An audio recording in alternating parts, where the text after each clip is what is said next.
Bonsoir tout le monde, c'est Max à l'appareil, une fois de plus. Euh, Aujourd'hui, nous sommes euh, le 2 décembre 2018 et je vais continuer dans l'enseignement que j'ai commencé la dernière fois qui parle de l'idolâtrie dans l'église. Aujourd'hui, la dernière fois, on a parlé du sapin de Noël et on a parlé de la date du 25 décembre, comment en fait elle dérive des origines païennes. Aujourd'hui, on va toucher le sujet de l'ascension de Marie. On va toucher différents sujets selon ce que Dieu va vouloir que je parle. Mais aujourd'hui, la dernière fois, on a touché Noël et on a montré ses origines. Aujourd'hui, on va toucher l'ascension de Marie au ciel. Tout ce culte qu'on donne à Marie là, on va trouver aujourd'hui d'où est-ce que ça vient. Ok. Donc aujourd'hui, c'est l'ascension de Marie dont on parle. Mais on va parler au fur et à mesure de beaucoup d'autres sujets. Donc, pour comprendre d'où sort le culte de l'ascension de Marie, il faut déjà comprendre que, comme j'avais dit au départ, Dieu avait donné sept fêtes principales aux enfants d'Israël. Et le moment venu, je vais enseigner dessus. Ok. Mais toutes les fêtes, les autres fêtes-là qu'on a aujourd'hui, qui dérivent de l'église catholique et des églises chrétiennes là, ok, ce sont des fêtes entièrement païennes. Aucune d'elles n'est faite exactement comme Dieu a demandé aux enfants d'Israël de faire, ni aux dates. Et vous allez voir que les dates que le système religieux chrétien de ce monde a choisi, ce sont en fait des dates païennes. Ce n'est pas au hasard. C'est pareil comme quand j'ai expliqué de l'origine du 25 décembre par exemple, quoi. C'est pareil. Donc aujourd'hui, sans toutefois tarder, on va commencer à lire. Bon, pour comprendre ça, qu'est-ce qu'il faut faire? Il faut rentrer dans les textes sumériens. L'empire sumérien, c'est l'un des premiers empires. Quand vous lisez vos livres séculiers, vos livres de l'école, là, on vous parle du début de la civilisation. L'empire sumérien, ce sont les premiers empires sur Terre.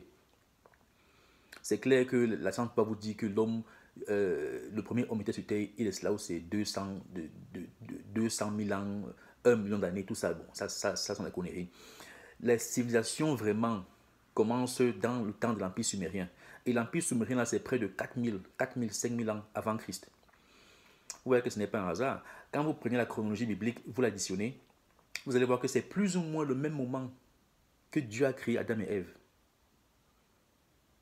Je répète, la civilisation sumérienne commence dans les 4500, 5000 ans avant Christ. Quand vous faites vos calculs, vous allez voir que c'est plus ou moins dans ce temps-là que Dieu a créé Adam et Ève. Ce n'est pas un hasard. Je parle des civilisations. Ça, c'est un. Donc, il faut qu'on rentre dans les textes sumériens. Les textes sumériens, bon, les Blancs font beaucoup d'études archéologiques. Et ce ne sont pas que les Blancs, les Arabes, les gens qui vivent dans ces coins-là. Ils font beaucoup d'études archéologiques. Donc, ils explorent ces terres-là, les terres là où il y avait ces premières civilisations-là. Et ils découvrent beaucoup de matériaux. Ils découvrent les fondations, ils découvrent les calebasses, ils découvrent Ces gars-là, à l'époque, écrivaient sur des pierres. Parce que nous, aujourd'hui, on écrit sur les papiers, mais le papier pourri. Mais eux, ils écrivaient sur les pierres, parfois même sur le fer, sur les métaux, pour que leur message aille de génération en génération. Et ces gars aussi construisaient lourd, ils construisaient des édifices lourds. C'est pour ça que leur civilisation était à mesure de subsister, même si ça se cassait, ça subsistait. Donc, quand maintenant on rentre dans les textes sumériens, là, je vais lire, ça c'est un website, célébrer la déesse.net. Je prends ce website parce que les websites en général, vous allez voir qu'il y a des bons websites qui vous donnent des références rapides, un résumé rapide des informations dont vous avez besoin. Mais j'ai aussi à l'appui des documents officieux que je vais vous montrer, qui viennent de Oxford. Parce que quand je fais mes recherches, parfois je peux vite faire des recherches sur Wikipédia ou alors sur le net, mais après je cherche des documents sérieux qui viennent des grandes universités, des grands centres de recherche, pour vérifier vraiment que ce que je lis est vrai. Donc ici je vais lire, ici là on parle des déesses dans le temps de l'Empire sumérien. Bon là je lis.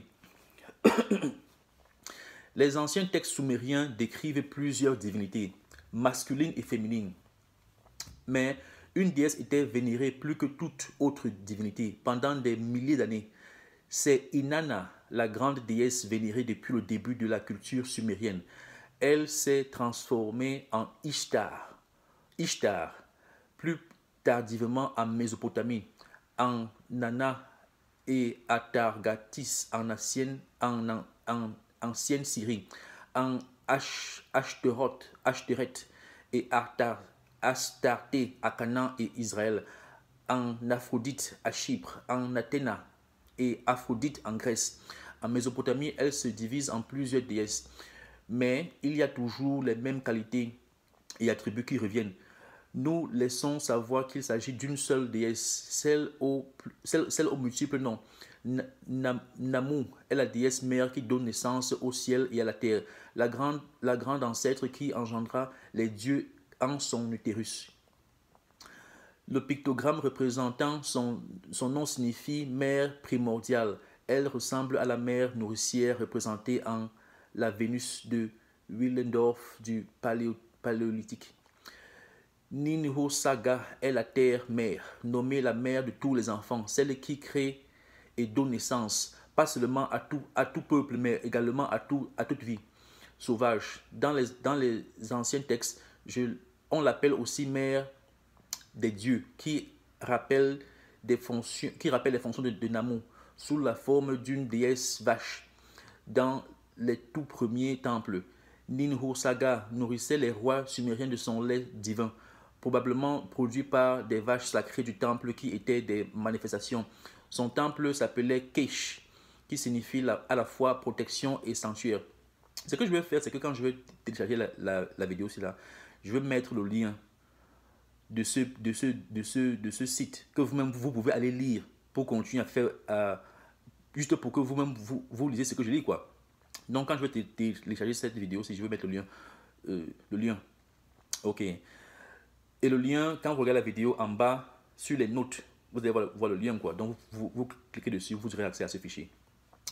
Dans son rôle de déesse de l'accouchement, la déesse est parfois appelée Nintur, un nom qui est parfois traduit comme suit: dame de la hutte de naissance. Ce nom inclut un signe qui semble être un dessin, une hutte de naissance dans un enclos de bétail. Le mot sumérien pour dire bergerie représente une maison de naissance à l'intérieur d'une bergerie, un utérus et une vulve. Ok. Selon Thorkild Jacobsen, son emblème dans la forme ressemblait à la lettre grecque oméga, a pu être interprété à partir de parallèles égyptiens, comme une représentation de l'utérus d'une vache. Les épithètes de Nintur incluent dame de l'utérus, dame qui donne forme, dame potière, charpentière des intérieurs et dame de l'embryon. Elle est le pouvoir incroyable de l'utérus qui fait croître l'embryon, donnant une forme unique à chaque être. En tant qu'Inanna, le devin déminant est représenté comme une belle, aristocratique jeune déesse de l'amour érotique et de la fertilité. Et plus tard de la guerre, elle partage des caractéristiques avec Ninhuo Saga parce qu'elle se manifeste dans le corral, dans la bergerie et dans l'étable, des abris qui devinrent les premiers temples de l'ancienne déesse vache. Inanna est également déesse de la pluie et son pouvoir dans cet aspect est chamanique. Elle peut donner ou retenir la pluie. Elle contrôle le tonnerre. Je marche, entre parenthèses, je marche dans les cieux et les pluies s'abattent. Je marche sur la terre et l'herbe et la végétation croissent. Chante-t-elle. Les nuages étaient appelés saints du ciel. Les orages étaient les manifestations de la colère d'Inanna. Lourd des grognements pour invoquer la pluie, en reproduisant le bruit du tonnerre. Comme la déesse hindoue Sarasvati, on dit qu'Inanna dota l'humanité de la civilisation, une réflexion d'un rôle primaire des femmes en créant la culture. Son don est appelé le Mé, ou mère sagesse. Ce sont des principes qui contrôlent et mettent en œuvre les patterns culturels qui donnent naissance à la civilisation. Erich Kigal, la déesse de la mort, est le miroir opposé d'Inanna. Son ombre sombre, elle représente des aspects cachés, destructeurs et déchaînés de la déesse qu'Inanna, comme toutes les femmes, doit apprendre à respecter et reconnaître comme par d'elle-même. Ce qu'il faut comprendre, c'est que, juste en résumé, je continue à lire. Mais ce qu'il faut comprendre, c'est que les peuples d'avant étaient beaucoup plus dans l'agriculture. L'agriculture, ce n'était pas ce qu'on a aujourd'hui là, on a les voitures, les cela. Ils étaient beaucoup plus, un peu comme des villages, des communautés dont ils vivaient d'agriculture, de pêche, de chasse. Il y avait aussi les guerres. Parmi eux aussi, il y avait des gens qui développaient des technologies. Ok. Ce qui fait que la culture ici, là, était fonction de quoi? Était fonction des saisons. Ok. Et ce qui fait que pour avoir une bonne saison, qu'est-ce qu'il fallait faire? Il fallait faire des sacrifices aux dieux. Parce que parfois, il y avait des sécheresses, il y avait des calamités. Et pour calmer les dieux, qu'est-ce qu'il fallait faire? Il fallait nourrir les dieux, il fallait donner, il fallait construire des temples aux dieux. Il fallait leur donner des sacrifices, il fallait faire, il fallait adorer un dieu. Et dans chacune de ces villes-là, il y avait des temples. Il y avait un temple consacré à un dieu spécifique. Ok, c'est dans vos livres d'école, chez l'Empire sumérien, les déesses de l'Empire sumérien, les dieux de l'Empire sumérien, on va vous dire, il y avait des temples dans chacune de ces villes-là. Et chacun de ces temples-là avait été donné, consacré à un dieu. Il y avait des dieux qui étaient beaucoup plus répandus que d'autres. Et c'était pour la pluie, c'était pour l'agriculture, c'était pour la guerre, c'était pour beaucoup de choses. Et il fallait servir ces dieux-là pour que ces dieux-là puissent vous aider. Ok. Donc, c'est juste une parenthèse. Bon, je continue de lire. Il en a gardé plusieurs des symboles anciens des déesses du Paléolithique et du Néolithique. Elle était appelée première fille de la lune. Elle portait la couronne de cornes luminaires, souvent formée avec sept paires de cornes superposées. Ça vous rappelle la statue de la liberté, non? La statue de la liberté qu'on a ici aux États-Unis. Ce n'est pas la seule statue d'une déesse qui a 7 cornes sur la tête. Ce n'est pas la seule statue. Mais c'est la même statue qu'on a ici, là, c'est la même déesse. C'est le même esprit qui marche de nation en nation. Ah, c'est une parenthèse.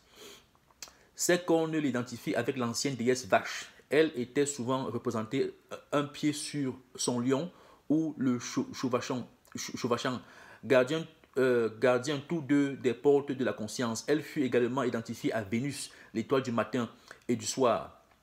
L'étoile du matin et du soir. Inanna était comme, quand on dit l'étoile du matin, en général, c'est quoi? C'est le soleil. L'étoile du soir, c'est quoi? En général, c'est la lune. L'étoile du matin, en fait, représente la connaissance. Ok, alors que l'étoile de la lune, en général, représente quoi? La sagesse. Ok. Inanna était connue aussi comme la déesse du palmier dattier. Il y avait toujours un arbre vivant grandissant à l'intérieur de son temple. Ça vous rappelle ce qu'on a parlé des mains par rapport au sapin de Noël, que les gars à l'époque plantaient carrément, qui représentait la vie, qui représentait la naissance, la renaissance du dieu soleil, le 25 décembre. Ici aussi, ils faisaient plus ou moins la même pratique. Je répète encore, il y avait toujours un arbre vivant grandissant à l'intérieur de son temple dont on s'occupait en tant que représentation de l'arbre de la vie. L'arbre de la vie, ok. Il en a apparaît avec la colonne de... Écoutez très bien, hein? Il en a apparaît avec la colombe et le serpent. Depuis les temps anciens, l'oiseau et le serpent étaient liés avec le don de prophétie, le pouvoir de la renaissance et l'arbre de la vie. En général, quand vous regardez les livres ou les images qu'on a dans ce monde, quand on montre un serpent avec l'arbre, c'est quoi? Ce n'est pas l'arbre de la vie. C'est l'arbre de la connaissance du bien et du mal. Tu prends un serpent, en général, quand tu vois le serpent entouré sur un arbre ou alors à côté d'un arbre, en général, ce n'est pas l'arbre de la vie, c'est l'arbre de la connaissance du bien et du mal. Le serpent ne va jamais t'amener vers l'arbre de la vie. Ce n'est pas ça son but. Le serpent ancien qui a trompé Adam et Ève, lui, son but, c'était de tromper Adam et Ève. Donc, il a mené Ève vers l'arbre de la connaissance du bien et du mal.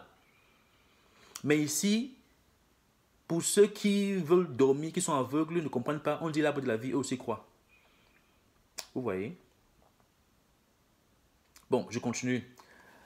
La rosette, l'un des plus, dont la rosette, l'un des plus anciens symboles associés à Inanna, apparaît à Uruk. Uruk, c'est l'une des anciennes villes de Mésopotamie. Apparaît à Uruk bien avant 3000 ans avant notre ère, non, avant Jésus-Christ. Plusieurs rosettes ont été trouvées dans son temple, dans la cité d'Ashur, dans la période assyrienne moyenne, 1350 à 1000 ans avant l'ère chrétienne. Les représentations de Rosette les plus anciennes étaient composées de 7 points. Vous voyez, c'est comme la couronne que Ishtar a sur sa tête. Elle a plusieurs noms. Elle a Ishtar, elle a Inanna. Mais Inanna, c'est comme si c'est le nom premier qu'elle avait.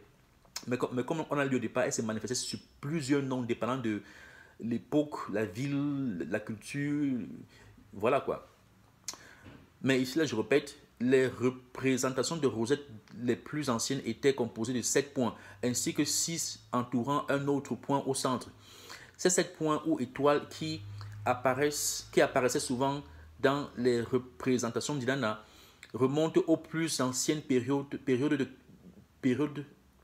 la culture sumérienne. Plus tard, les 7 points ont été arrangés en 2 rangées de 3 points, avec le 7e point placé entre les 2 rangées. Ces points représentaient les Pléiades, mais également les 7 portes à travers lesquelles Inanna aurait passé dans le monde d'en bas. Et possiblement aussi le concept des 7 chakras. Un autre symbole stellaire avec 8 points était connu depuis la période préhistorique jusqu'à la période néo-babylonienne, comme un symbole d'Inanna. Inanna apparaît également se tenant sur le dos de son lion, tenant les lotus. Ces symboles floraux alliés à la rosette représentent la vulve ou l'utérus de la déesse, duquel jaillissent les eaux de création. Dans les cultures les plus tardives, on voit de manière répétée ces types de symboles peints sur le dessus des tambours à cadre. Une seule des représentations de tambours à cadre avec un symbole peint sur le dessus a survécu de la Mésopotamie. Ce tambour était peint avec le symbole de swastika de Hitler et était joué par une femme. Il faut savoir qu'à l'époque, les femmes étaient dans les temples là. Elles étaient les prêtres. Ce n'étaient pas toutes les femmes, parfois il y avait aussi les hommes, mais les femmes étaient à l'intérieur pêle-mêle. Elles étaient prêtresses, elles étaient prostituées. À l'époque, la prostitution qu'elles faisaient dans les temples, ce n'était pas une prostitution au Dieu comme si c'était un travail rabaissant. À l'époque, c'était un travail comme un prêtre. Mais les sacrifices qu'il fallait faire aux déesses, le travail qu'il fallait faire aux déesses, parfois aussi, il fallait incorporer le sexe. C'était une méthode d'initiation. C'était aussi une façon de dégager de l'énergie. Il y avait des cultes, des cérémonies à l'époque où ces gars-là faisaient carrément des orgies. Et ils calculaient les périodes de fête. Par exemple, quand il y a pleine lune, ils se rassemblent, ils font les sacrifices, ils font cela. Après, ils commencent à coucher ensemble. Les hommes couchent entre eux, les femmes couchent entre elles, les hommes attrapent les femmes attrapent les hommes, les partous, les orgies. Ces choses-là, ce n'est pas au hasard. Ce sont les mêmes cultes que tu retrouves aujourd'hui dans notre société secrète. Et beaucoup aussi le font, pas forcément dans les sociétés secrètes, juste pour s'amuser, mais ils ne savent pas le culte, ils ne savent pas à qui ils sont en train de rendre ce culte-là. Ces cultes-là sont aussi vieux que le monde. Mais ces déesses-là sont toujours en vie. Ce sont les anges déchus là. Non seulement ça aussi, quand on dit que les sept, par exemple, là, j'ai lu un truc.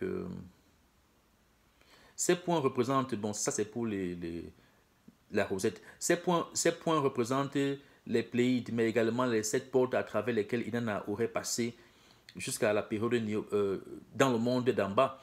Il faut voir que ça c'est similaire, et possiblement aussi le concept des 7 chakras. Ça c'est similaire au passage que Jésus a fait quand Jésus est venu sur terre. En général, en vérité, il y a 7, comment on appelle ça? Il y a 7 cieux. Et c'est qu'en général, les gens disent que non, il y a 3 cieux, il y a 3 cieux, il y a 3 cieux. Et le troisième cieu, c'est le ciel le plus parfait. Oui, il y a trois cieux. Et à partir du troisième, il y a 7 cieux. En réalité, il y a 7 cieux. Mais c'est qu'il y a cieux et cieux. C'est que certains des prophètes que Dieu a après l'époque, Dieu leur montrait seulement une partie. Mais d'autres ont pu aller au-delà. Ok, donc en réalité, il y a 7 cieux. Et quand tu arrives au 7e, ou alors au-delà du 7e, tu arrives au niveau où Dieu lui-même reste, et c'est le Saint des Saints. Mais plus tu descends, plus tu te rapproches de notre monde, la puissance des cieux là, des cieux diminue. Donc, Quand Jésus en fait descend sur terre, il traverse tous ces cieux-là et il perd en fait sa gloire. Il perd sa gloire parce que la Bible dit justement que quand Jésus est venu sur terre, il a laissé sur ciel sa caractéristique de Dieu est restée sur ciel. Et il vient sur terre en tant qu'homme. Je ne connais pas le passage que c'est dans la Bible, mais si vous cherchez, vous allez voir. Il y a un passage dans la Bible qui dit que Jésus, quand il est venu sur terre, il a laissé sa forme de Dieu en haut. Et il est venu en bas sur terre comme un homme. Comme un homme. Ok. Donc, la descente de Inanna dans le monde d'en bas, c'est similaire à qui? À Jésus-Christ. Non seulement ça aussi, là où on a lui en haut, là où elle a le pouvoir créateur, Inanna en fait n'est pas la personne qui a créé, ce n'est pas le Dieu des dieux. Son père en fait c'est Ea, je ne sais pas si je vais lire ça en bas là, mais Ea l'a créé, et par Ea, et quand Ea l'a créé, elle maintenant a créé tout le reste. Vous voyez, ça encore c'est une caractéristique de Jésus-Christ. Donc vous voyez qu'il y a un parallélisme ici là entre cette déesse si particulière et Jésus-Christ. Mais ici là, Jésus-Christ, quand on parle de Jésus-Christ, on parle de Jésus-Christ, on parle de lui quoi? 4000 ans après l'ère-ci. On sait que Jésus-Christ était déjà en vie avec le Père depuis, avant même la création du monde, on sait. Mais Jésus-Christ arrive sur terre 4000 ans, 5000 ans après l'ère-ci.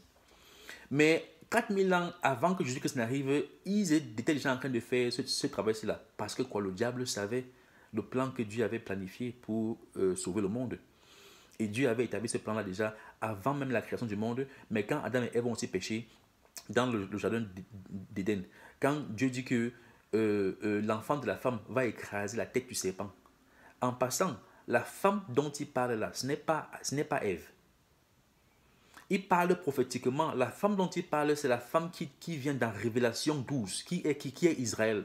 Ce n'est pas Ève directement là. Oui, les enfants qui arrivent plus tard là, ce sont les enfants d'Adam et Ève. Noé, c'est l'enfant d'Adam, ce sont les descendants d'Adam et Ève. Je suis d'accord. Mais la femme dont il parle particulièrement là, c'est Israël. Donc le diable connaissait déjà le plan de Dieu pour sauver le monde depuis le commencement. Et qu'est-ce qu'il fait? Il commence maintenant à établir des systèmes sur terre pour mimiquer ce que Dieu va faire. Parce que plus tard, il sait que tôt ou tard, le moment viendra un jour où il y aura l'apostasie sur terre, il y aura la confusion sur terre. Parce qu'il y aura des histoires similaires. Et ceci, c'est là. La différence est que Dieu, lui, sa porte est très étroite. Il y a beaucoup de demandes pour y accéder. Alors que le diable, il fait un système similaire à Dieu, mais sa porte est large. Parce qu'il te donne la liberté de désobéir Dieu dans ton plaisir. C'est ce que je voulais que vous reteniez là. Le parallélisme entre Jésus-Christ et Inanna. Donc, je peux continuer à lire, mais ça devient un peu trop. Je vais juste résumer. Donc, dans les temples, dans les temples, ils faisaient des rituels et ils engageaient beaucoup de femmes. Et ces femmes-là faisaient des gâteaux, elles faisaient des sacrifices, elles dansaient. Et il y avait souvent aussi des partous qu'ils organisaient, ok, comme sacrifice qu'il fallait donner aux dieux. Parce que Inanna là aussi était aussi le dieu de l'amour, de la sexualité. Ok, et tout ça quoi. Donc, je ne vais pas tout lire ça parce que ça va me prendre trop de temps. Je voulais juste vous parler de cette déesse-là, qui s'appelle aussi Ishtar. Elle s'appelle Inanna, elle s'appelle Ishtar, elle s'appelle Vénus. Elle a beaucoup de noms. Et quand vous rentrez même dans la Bible, vous allez voir que dans la Bible aussi, on l'appelle, par exemple, là, ok, je vais encore lire la phrase, c'est là.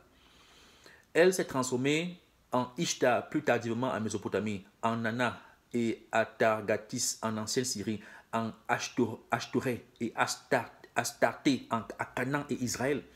Ça, c'est l'une des déesses avec lesquelles Israël s'est beaucoup frotté. Ils ont rendu beaucoup de culte à cette déesse-ci. Ok. Donc, je voulais juste vous donner un bref aperçu de qui je parle. Ok. Maintenant, je vous amène d'abord dans vos livres séculiers. Parce que les gens aiment toujours dire que la Bible raconte des histoires, ça parle. Je vous amène d'abord dans vos livres séculiers. Là, j'ai lu un article sur Internet qui donne un résumé sur qui Ishtar est, comment elle va de civilisation en civilisation, de génération en génération, comment elle se métamorphose, mais quelles sont ses caractéristiques. Et pour nous qui étudions la Bible, on voit qu'il y a un parallélisme entre elle et Jésus-Christ. Sauf que bon, Jésus-Christ ne fait pas ce qu'elle fait. Jésus-Christ, en réalité, ce n'est pas elle qui a créé le monde. quand elle se présente à ces civilisations-là, elle se présente comme la personne qui a créé les dieux, la personne qui a créé le monde, la personne qui donne la vie, et ceci et cela. Mais en réalité, on sait que ce n'est pas elle qui a créé tout ça, c'est Jésus-Christ. L'un des deux ment. Elle dit que c'est elle qui a fait. Dieu dit que c'est Jésus-Christ qui a fait. Donc, il dit la vérité. Donc, un des deux ment. Nous, comme nous sommes chrétiens et on connaît la vérité, on sait qu'elle est en train de mentir, mais elle ment aux ignorants, donc ils ne connaissent rien. Eux, ils sont en fait comme les chrétiens d'aujourd'hui qui écoutent les pasteurs sans lire la Bible. Les gens de l'époque-ci qui écoutent Ishtar, qui écoutent ces déesses-là, sont comme les gens aujourd'hui qui vont dans les églises, qui écoutent les pasteurs et ils croient à tout ce que le pasteur dit, ils ne font pas les recherches. Donc avant de dire que ces gars-là étaient des ignorants, si c'est là, nous-mêmes sommes des ignorants. Si tu vas à l'église, tu n'ouvres pas ta Bible, tu ne fais pas tes recherches, tu ne sais pas quel Dieu, quel culte tu es en train de rendre, tu n'es pas différent de celui que Ishtar trompe là. Tu n'es pas différent. Et beaucoup de ces pasteurs-là sont des servants de Ishtar jusqu'à présent. Ça, c'est juste une parenthèse. Donc, ça, c'est ce que je vais vous montrer. Maintenant, il y a des livres que j'ai trouvés.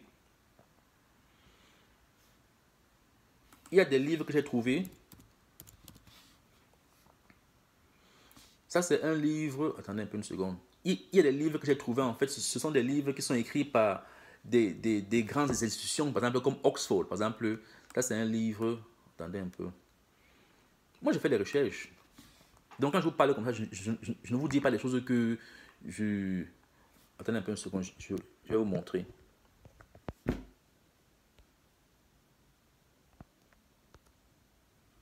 Non, ça ne peut pas se tourner. Attendez un peu une seconde, je vais vous montrer. Vous voyez. Ici, là, j'ai fait des recherches. Ici, là, par exemple, ça dit quoi? Ça dit Ishtar is Dubar, the epic of Babylon, or Babylonian goddess of love, the Herodian warrior. Vous voyez, je vous amène ici en bas. Ça dit quoi en bas là? Vous voyez que ce livre-ci vient de quoi?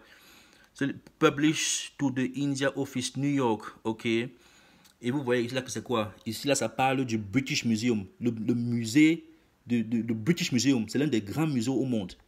C'est l'un des grands musées au monde qui a fait de très grandes recherches et qui collectionne cette connaissance des très grands chercheurs et qui les publie.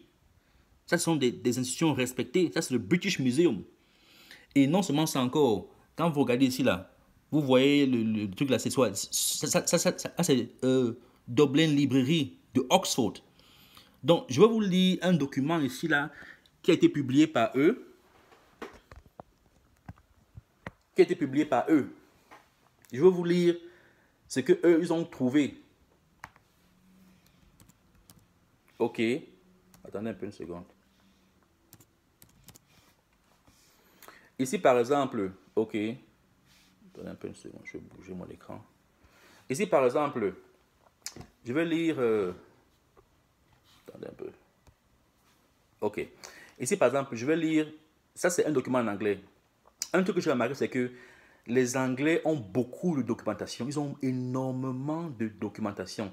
C'est comme, par exemple, aujourd'hui, si tu veux apprendre la technologie, tu veux apprendre les sciences, tu vas apprendre des études avancées, tu ferais mieux d'aller dans les pays anglo-saxons.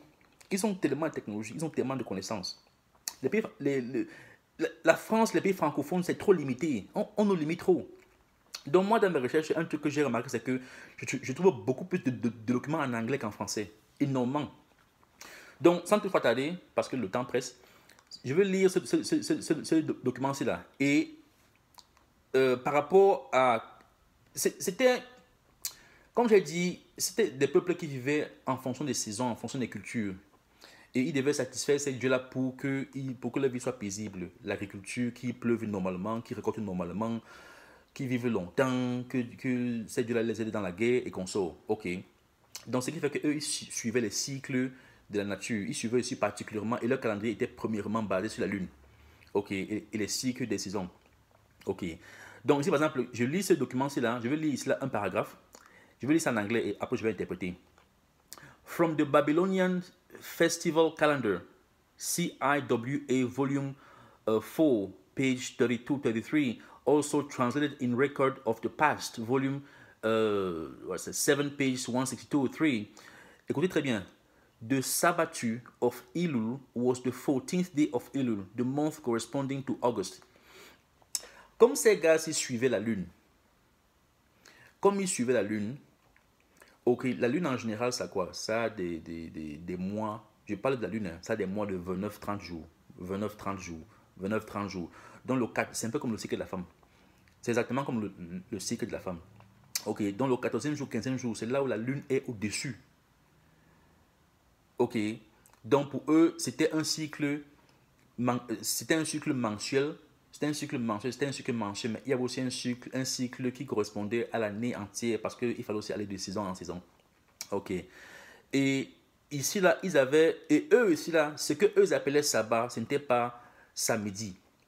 Leur sabbat, c'était dimanche. Je répète, ça vient avant Moïse. Ça vient 4000 ans avant que Jésus ne vienne sur terre.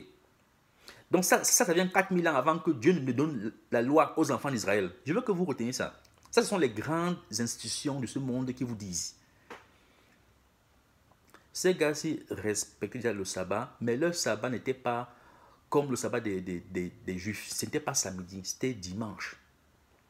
Et non seulement ça aussi, ils avaient un sabbat au milieu du mois où la lune était, où tu avais la pleine lune. Donc, ils faisaient des sacrifices, ils faisaient tout ce que je vous ai dit là. Donc, ici, là, quand les archéologues aussi font des recherches, ils voient que, dans leurs recherches, ils voient donc que ces peuples-ci là avaient une fête qu'ils appelaient Sabbatu de Elul. Elul, en fait, c'est le mois qui correspond au mois d'août. Le mois de Elul correspond au mois d'août. Allez en ligne taper E-L-U-L. Le mois de Elul, ou alors the month of Elul. Ça correspondait à août. Et ils avaient une fête le 14e de ce mois-là. Ils avaient une fête le 14e de ce mois-là. Et le 14e de ce mois-là tombait plus ou moins aux environs de dimanche. Parfois c'était 14e, parfois c'était 15e. Ici là, il est 14e, mais j'ai encore un redocument qui montre qu'il est 15e. C'était plus ou moins, parce que parfois aussi la lune est parfois aussi plus ou moins imprévisible. Parfois, le 14e, ce n'est pas encore plein. Après, le 15e, c'est plein. Bon, ces gars aussi, quand ils faisaient les fêtes n'étaient pas forcément un jour. Ça peut être même 2, 3 jours, 4 jours, parfois même une semaine. Vous voyez. Mais aux alentours du 14e, là, ils avaient une fête qu'ils appelaient le Sabbatu of Elul, à la pleine lune. Et c'était une fête qui était consacrée à qui? Consacrée à Ishtar. C'était consacré à Ishtar. Ok. C'était consacré à Ishtar. Ici, par exemple, bon, là, je viens de lire, laissez-moi rentrer dans un autre truc. Ici, par exemple, je lis encore, the month of Elul, or August, dans le mois de Elul ou août, was the festival month on which certain festival dedicated to the gods. Donc, c'était un mois où on dédiait beaucoup de des festivités, des fêtes aux dieux.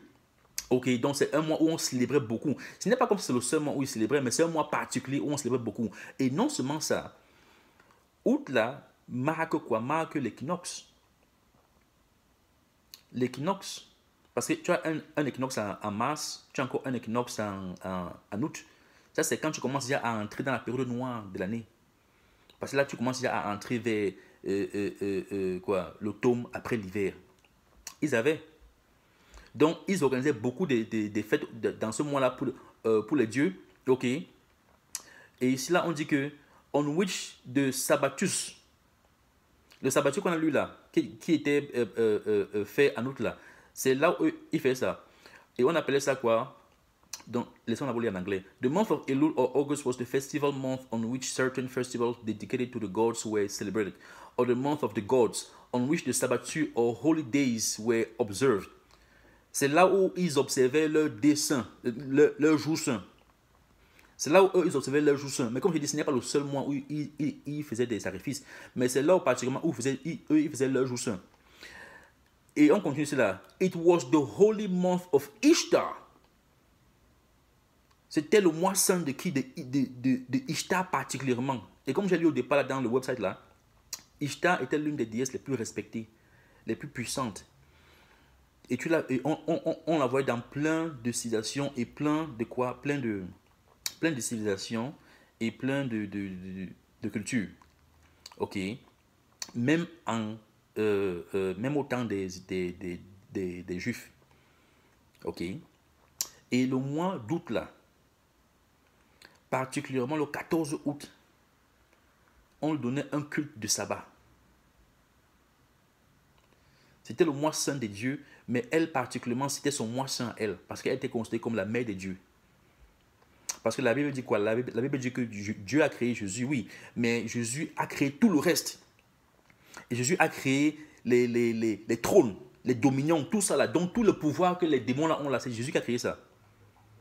Jésus ne leur a pas demandé de désobéir à Dieu, mais Jésus a créé le pouvoir dans l'univers. Les anges déchus là se sont accaparés d'un pouvoir qui ne leur appartient pas. Et ils les utilisent à des fins diaboliques. Donc Jésus ne leur a pas demandé de faire ça. Mais ce que veut dire, c'est que la Bible dit que Jésus a créé tout ce qui est dans le monde, visible et invisible. C'est pour ça que la Bible dit que par lui, Dieu a fait tout ça. Donc c'est lui, la main droite de Dieu qui a fait tout ça. Mais c'est aussi les mêmes caractéristiques qu'on donne ici à Ishtar. Mais Ishtar particulièrement, comme je dis, il y avait un mois, le mois de Dieu. Ce n'était pas le seul mois, comme je dis, c'était août. Mais il y avait le 14 là, à la pleine lune, on donnait un culte particulier à Ishtar. Elle s'appelait Sabbatus of Elul. Parfois c'est le 14, parfois c'est le 15.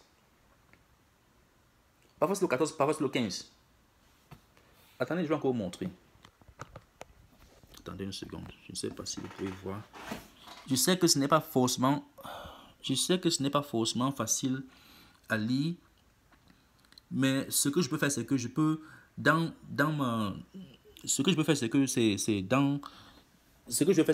dans attendez un peu une seconde. Désolé, c'est trop d'acrobatie. Ce que je vais faire, c'est que attendez un peu une seconde, je vais encore essayer de vous montrer un truc. Ici, là, voici le paragraphe où je lisais, où on parle ici, là, de août. Vous voyez ici, là, août. Vous voyez ici, là, août. Vous voyez ici, là, on parle du 14. Elul, month of the août. Vous voyez. Non seulement ça encore, voici un truc ici, là, on dit, on the 6th day, le sixième jour de ce mois, il y avait un culte qu'on donnait, qu'on faisait. C'était un culte de préparation. Le 6e jour de ce mois, il fallait se préparer pour le 7e jour, qui venait 7 jours avant le 14e jour. Donc le 6e jour, c'est aussi, on va lire ça dans la Bible. C'est les enfants d'Israël ont eu à faire ça aussi. On va lire ça, je vais vous montrer. Vous voyez. Donc, on va continuer. Tout ça c'est pour vous montrer que je ne suis pas en train de prendre des références seulement comme ça sur Internet. Je ne fais pas les recherches. Non, je fais des recherches. Ça, c'est un livre de Oxford.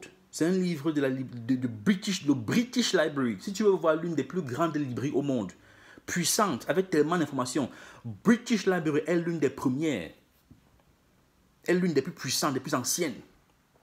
Et ils ont tellement de trucs comme ça. C'est comme la librairie du Louvre.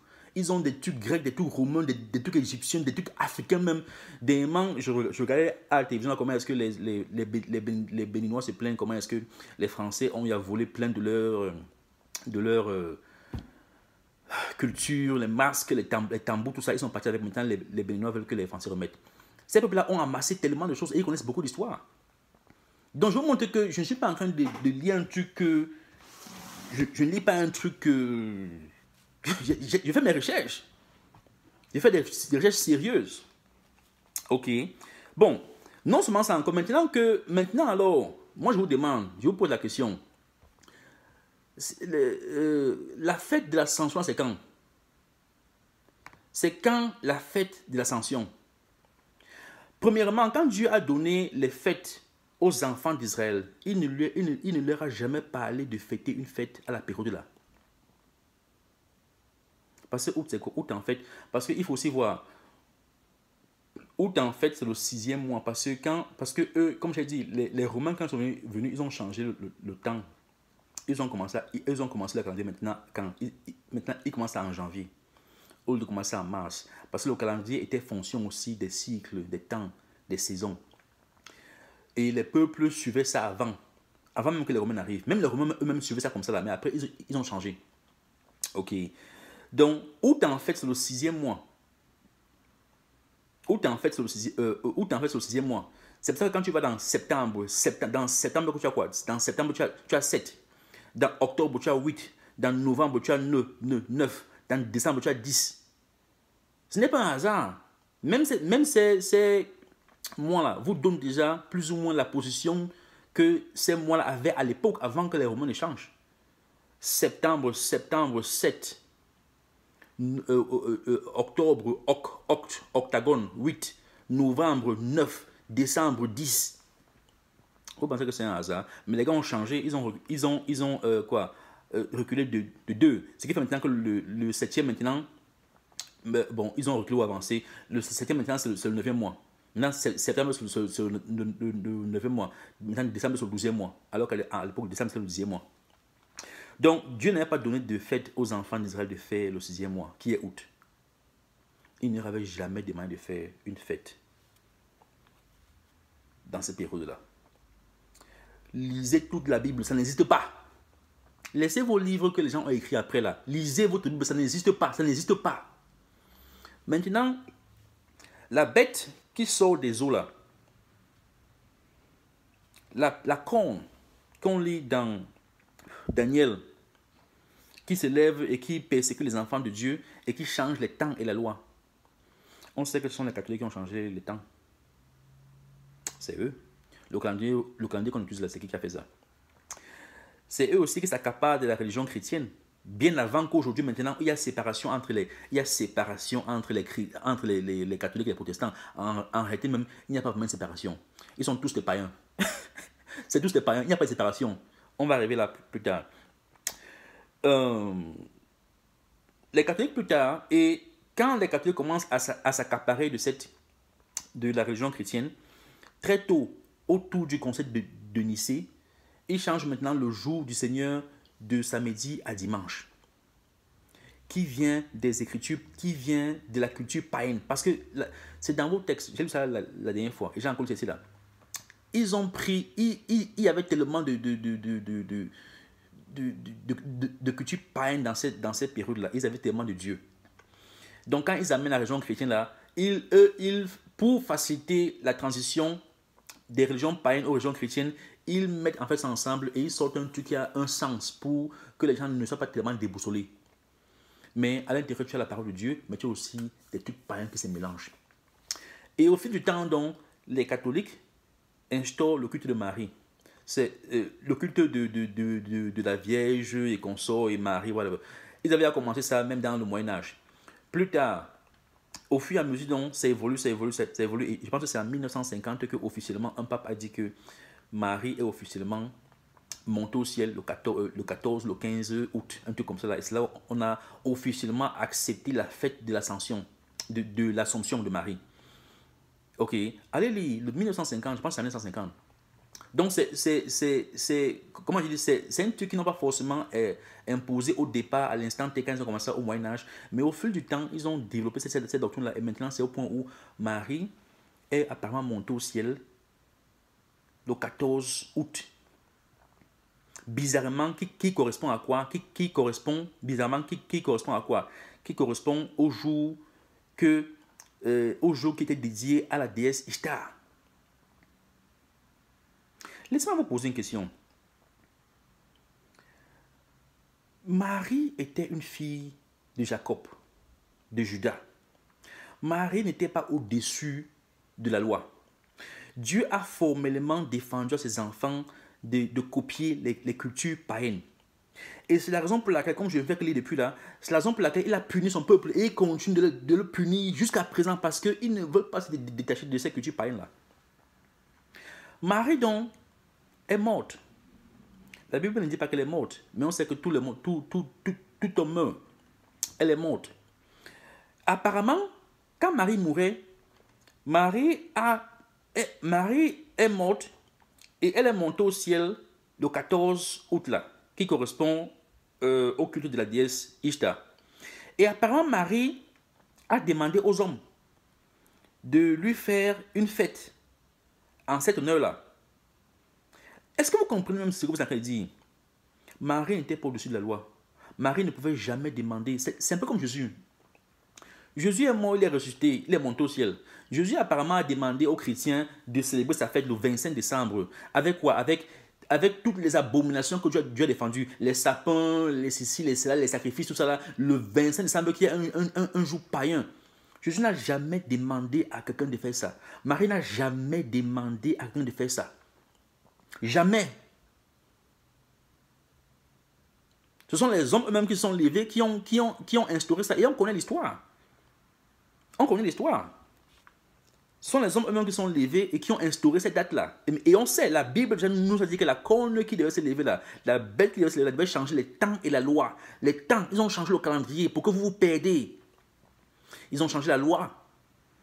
Pour que vous croyez que vous adorez le vrai Dieu alors que vous adorez les démons. Cessez d'adorer les démons. Vous faites des sacrifices aux démons. Marie n'a jamais demandé qu'on lui fasse un culte. Jamais. Je vais maintenant vous lire, pour rentrer dans le même sujet. J'ai commencé par les trucs séculiers. Je ne peux pas tout lire. Le livre que je vous ai montré de Oxford, c'est un livre qui a tellement de pages, 200-300 pages. J'ai juste pris des références pour vous montrer d'où ces fêtes-là viennent, les origines. Je vous ramène maintenant dans la Bible pour vous montrer que, effectivement, Dieu confirme que les enfants d'Israël ont eu à se frotter à ces fêtes-ci. Et il les a punis. C'est l'une des raisons parmi tant d'autres qu'il les a punis. Donc, voilà, disons. Ça c'est Jérémie 44. Jérémie, il faut voir aussi, Jérémie vient quand? Jérémie vient dans la période des rois. Jérémie vient dans les dernières années, juste avant que Babylone ne vienne détruire Jérusalem. Je parle de l'ancienne Babylone. Il vient là, juste avant que Babylone, qui était dirigé par le roi de Nebuchadnezzar, vienne conquérir Jérusalem. Et Jérémie était un prophète que Dieu avait envoyé parmi tant d'autres prophètes pour avertir aux enfants d'Israël qu'ils arrêtent les abominations, qu'ils respectent les lois que Dieu leur a données et qu'ils cessent de fêter les fêtes des autres, qui n'ont aucun sens, qui ne rapportent rien. Avant même de lire Jérémie 44, là, laissez-moi encore rentrer, je vais lire Jérémie 10. Que j'ai lu la dernière fois. Voilà ce que Dieu dit aux enfants d'Israël.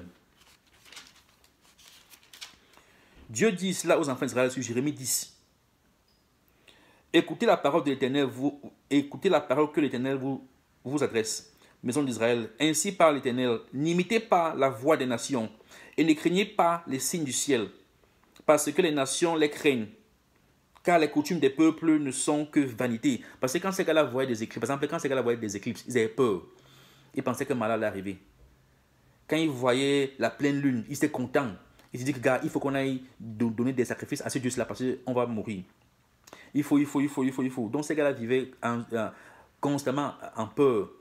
Parce qu'ils avaient peur que ces dieux les frappent. Ils avaient peur que ces dieux-là ne les bénissent pas pour la nourriture. Ils avaient peur. Donc tout leur faisait peur. Alors que l'éclipse n'est pas une mauvaise chose. L'éclipse peut être une mauvaise chose comme ça peut être une bonne chose.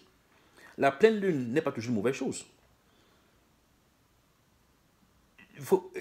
Il faut comprendre, il faut connaître. C'est quand tu comprends, tu connais, que ça a maintenant un sens.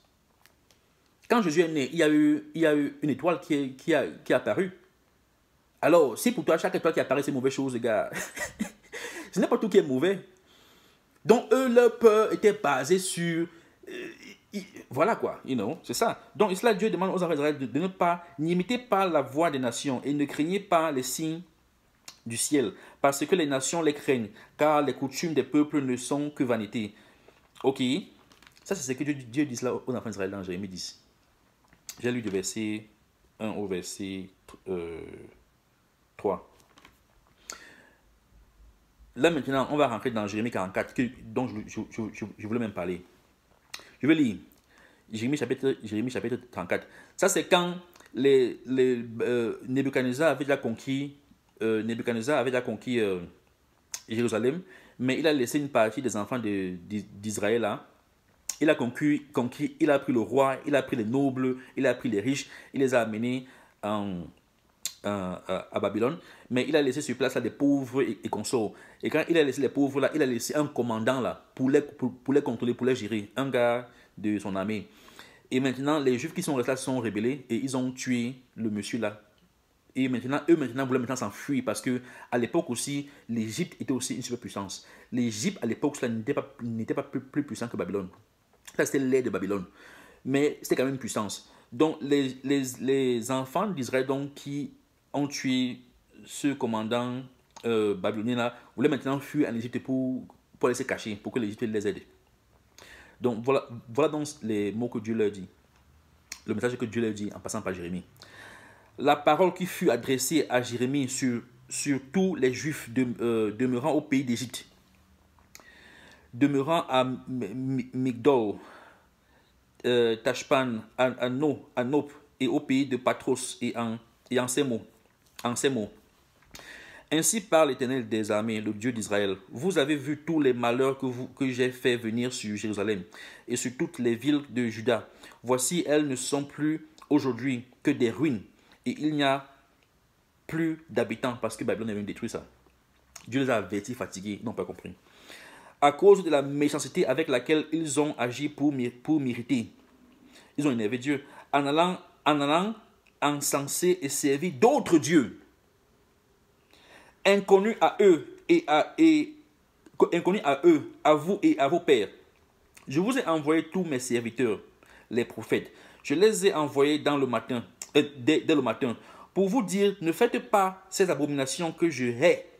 Mais ils n'ont pas écouté, ils n'ont pas prêté l'oreille, ils ne se sont pas retenus, ils ne sont pas revenus de leur méchanceté, et ils n'ont pas cessé d'offrir de l'encens à d'autres dieux. Ma colère et ma fureur se sont répandues et ont embrasé les villes de Juda et les rues de Jérusalem, qui ne sont plus que des ruines et un désert, comme on le voit aujourd'hui. Maintenant, ainsi parle l'Éternel, le Dieu des armées, le Dieu d'Israël. Pourquoi vous faites-vous à vous-même un si grand mal que de faire exterminer du milieu de Juda hommes, femmes, enfants et nourrissons, en sorte qu'il n'y ait plus de vous aucun reste? Pourquoi méritez-vous par les œuvres de vos mains, en offrant de l'encens aux autres dieux, au pays d'Égypte, où vous êtes venus pour y demeurer, afin de vous faire exterminer et d'être un objet de malédiction et d'opprobre parmi toutes les nations de la terre? Avez-vous oublié les crimes de vos pères, les crimes des rois de Juda, les crimes de leurs femmes, les crimes de vos femmes commis dans le pays de Juda et dans les rues de Jérusalem? Ils ne se sont point humiliés jusqu'à ce jour. Ils n'ont point eu la crainte, ils n'ont point suivi ma loi et mes commandements que j'ai mis devant vous et devant vos pères. C'est pourquoi ainsi parle l'Éternel des armées, le Dieu d'Israël. Voici, je tourne ma face contre vous pour faire du mal et pour exterminer tout Juda. Je prendrai les restes de Juda qui ont tourné le visage pour aller au pays d'Égypte, afin d'y demeurer. Ils seront tous consumés, ils tomberont dans le pays d'Égypte. Ils seront consumés par l'épée, par la famine, depuis le plus petit jusqu'au plus grand. Ils périront par l'épée et par la famine. Et ils seront un objet d'exécration, d'épouvante, de malédiction et de pauvres. Je châtierai ceux qui demeurent au pays d'Égypte, comme j'ai châtié Jérusalem par l'épée, par la famine et par la peste. Nul n'échappera, ne fuira parmi les restes de Juda, qui sont venus pour demeurer au pays d'Égypte, avec l'intention de retourner dans le pays de Juda, où ils ont le désir de retourner s'établir, car ils n'y retourneront pas, sinon quelques réchappés. Tous les hommes qui savaient que leurs femmes offraient de l'encens à d'autres dieux, toutes les femmes qui se trouvaient là en grand nombre, et tout le peuple qui demeurait au pays d'Égypte, à Patros, répondirent ainsi à Jérémie. Donc Jérémie vient de dire ce que Dieu a dit. Eux maintenant, ils répondent. Je répète, tous les hommes qui savaient que leurs femmes, les femmes là et la sorcellerie, les femmes et la sorcellerie, tous les hommes qui savaient que leurs femmes offraient de l'encens à d'autres dieux, toutes les femmes qui se trouvaient là en grand nombre et tout le peuple qui demeurait au pays d'Égypte, Apatros répondit ainsi à Jérémie. Nous ne t'obéirons en rien de ce que tu nous as dit au nom de l'Éternel. Les hommes qui savaient que leurs femmes faisaient ça, ils se rebellent contre Jérémie et contre Dieu. Les gars sont le courage.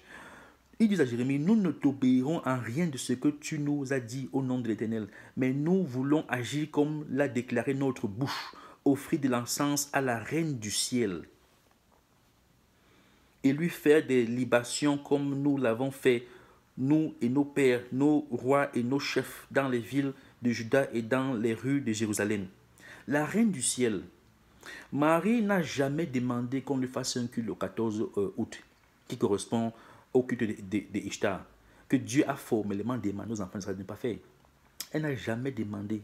Pourquoi est-ce que Marie va venir créer une religion qui est contre la bonté de Dieu? Ça n'a même pas de sens. Ça n'a même pas de sens. Marie n'a jamais demandé qu'on l'appelle la reine du ciel. Elle n'est pas la reine du ciel. Parce que Marie a enfanté Jésus-Christ, ça ne la rend pas. Si Marie est la mère du ciel, David est qui alors? Si Marie est la mère du ciel, David est qui? Puisque en général, quand vous voyez dans la Bible là, on parle que le fils David, le fils David, le fils David, le fils David, le fils David. Si Marie est la reine du ciel, David est qui? David est qui? Judas qui est le patriarche de tous ces gars-là, il est qui? Adam est qui? Adam n'est pas le roi du ciel. Marie n'est pas la reine du ciel. Vous lui donnez les noms de Ishtar. Vous lui donnez les fêtes de Ishtar, les noms de Ishtar. Marie vous a demandé de lui donner un culte. Dans toute la Bible, je ne vois aucun passage là où on dit qu'il faut louer Marie. Il faut même prier à Marie. Aucun. Tous ces gars-là sont morts et ils attendent le jugement dernier. Ils attendent quand Jésus reviendra. Une partie sera relevée et après plus tard, une autre partie sera relevée. Arrêtez l'abomination, la sorcellerie dans les églises. Arrêtez les conneries là. Je répète encore. Ce sont les hommes là qui répondent à Jérémie. Hein? C'est comme ça aujourd'hui. Quand je parle comme ça et j'envoie les vidéos là, vous allez voir ça, vous allez dire qu'à Max raconte les conneries. On va continuer de louer Marie. On va continuer de lui faire des sacrifices, des offrandes le 14 août. On s'en fout, on va continuer. Max a fait quoi? Max n'a pas fait le séminaire. Max se prend pour qui pour nous parler comme ça là? Non, je vous parle comme ça parce que je vous aime. Je suis en train de vous prévenir de cesser de faire les mêmes erreurs que nos ancêtres ont eu à faire. Je répète, à partir du verset 17. Mais nous voulons agir comme l'a déclaré notre bouche. Ça, ce sont les maris des femmes là. Quand il faut arrêter les femmes pour faire la sorcellerie, ils n'arrêtent pas. Maintenant, quand il faut bagarrer avec Jérémie, là, ils sont forts. Mais nous voulons agir comme l'a déclaré notre bouche. Offrir de l'encens à la reine du ciel. Ça, c'est l'un des titres qu'on donne à Marie.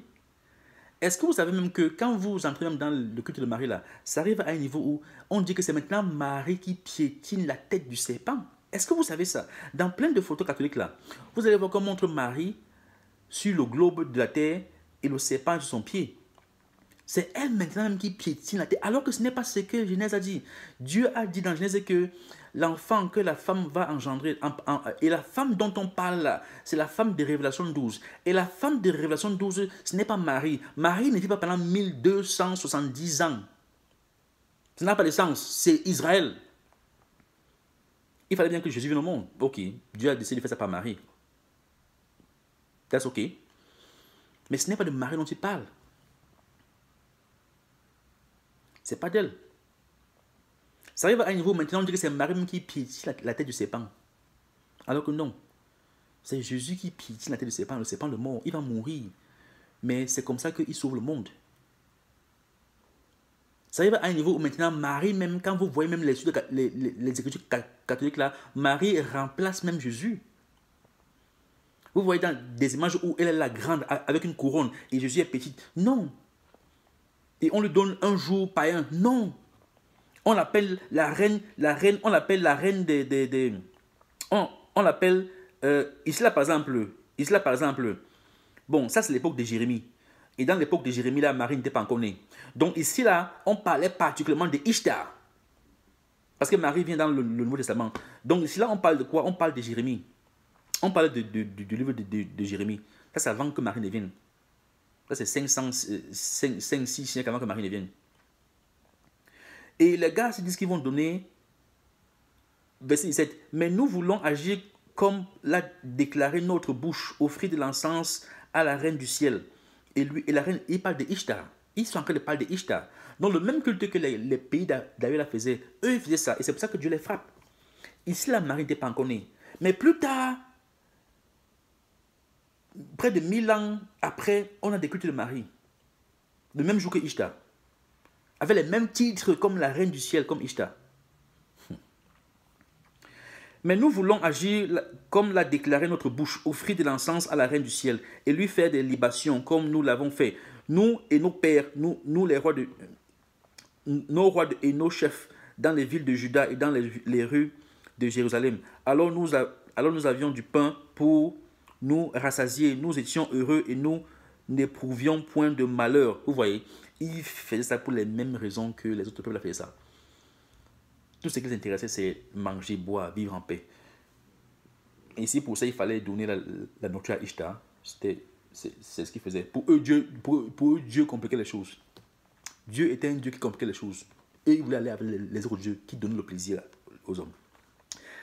Et depuis que nous avons cessé d'offrir de l'encens à la reine du ciel et de lui faire des libations, nous avons manqué de tout et nous avons été consumés par l'épée et par la famine. Ils ne comprennent pas que c'est Dieu qui les a donné le pouvoir qu'ils avaient. Mais eux ils disent que depuis qu'ils ont cessé de faire les sacrifices à Ishtar, ils ont pris le problème. Alors que Dieu leur avait dit que je vais vous fouetter. Verset 19. D'ailleurs, lorsque nous offrons de l'encens à la reine du ciel et que nous lui faisons des libations, est-ce sans la volonté de nos maris? Ça, c'est les femmes qui parlent. Est-ce qu'on a fait ça sans nos maris? Nos maris étaient avec nous. Est-ce ça la volonté de nos maris que nous lui préparons des gâteaux? Les gâteaux dont on parle ici, c'est les mêmes gâteaux que j'ai lu dans le livre séculier.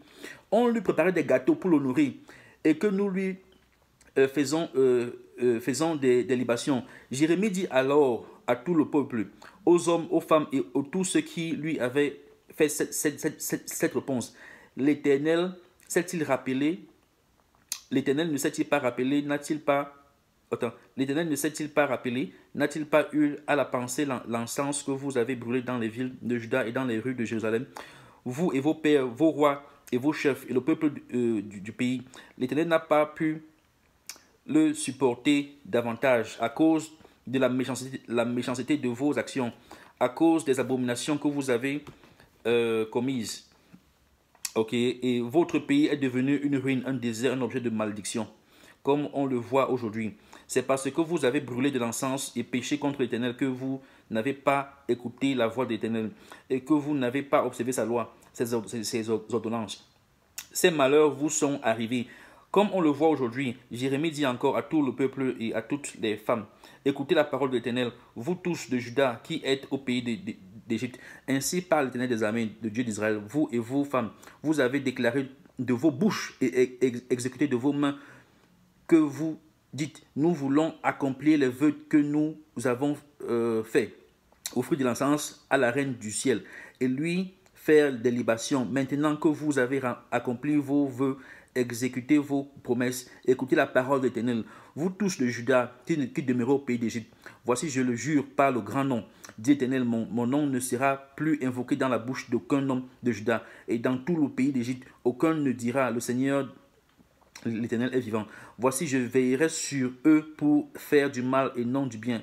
Et tous les hommes de Juda qui sont dans le pays d'Égypte seront consumés par l'épée et par la famine, jusqu'à ce qu'ils soient anéantis. Ceux en petit nombre qui échapperont à l'épée retourneront au pays d'Égypte, retourneront du pays d'Égypte au pays de Juda. Mais tout le reste de Juda, tous ceux qui sont venus au pays d'Égypte pour y demeurer sauront si ce sera ma parole ou la leur qui s'accomplira. Et voici, dit l'Éternel, un signe auquel vous connaîtrez que je vous châtierai dans ce lieu, afin que vous sachiez que mes paroles s'accompliront sur vous pour votre malheur. Ainsi parle l'Éternel, voici, je livrerai Pharaon, Ophra, roi d'Égypte, entre les mains des ennemis, entre les mains de ceux qui veulent à sa vie, comme j'ai livré Sédécia, roi de Juda, entre les mains de Nebuchadnezzar, roi de Babylone, à son ennemi, qui en, qui en voulait la vie. Donc quand vous allez lire plus tard, vous allez voir que, en effet, vous allez voir qu'en effet, Nebuchadnezzar va venir conquérir l'Égypte. Il va venir conquérir l'Égypte. Et ce que Dieu a dit va se passer. Vous voyez, laissez-moi encore chercher un truc ici là.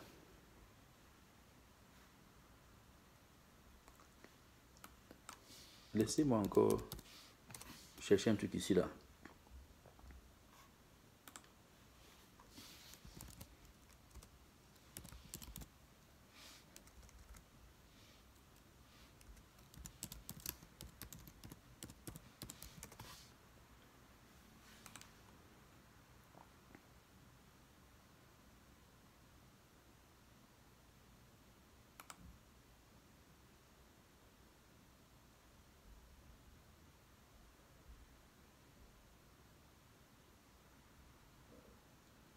Ici là par exemple, quand je regarde Jérémie 7, je vais juste vous montrer là où il dit le nom de la déesse là.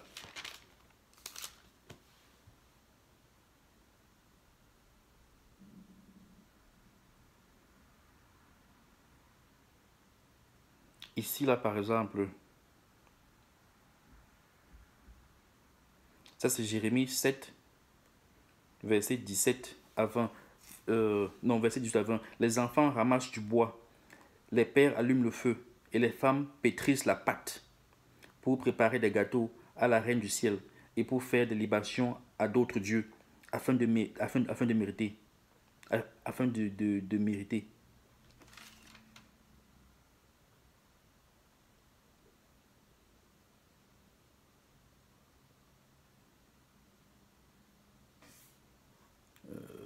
Je veux juste vous montrer un truc vite fait.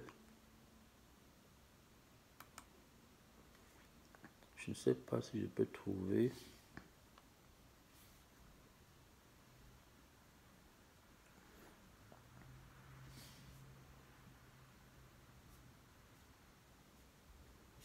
Moi, je vous dis, qui est-ce que... Qui est-ce que... Attendez une seconde. Je n'ai pas... Oh, j'ai oublié de prendre...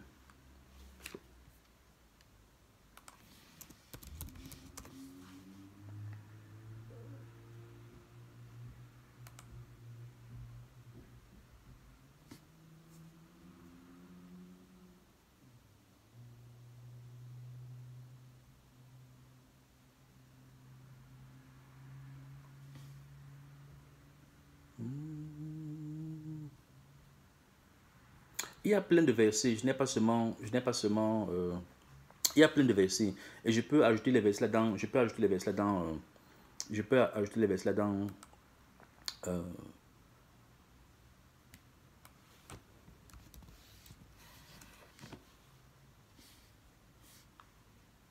Je peux ajouter les versets là-dedans.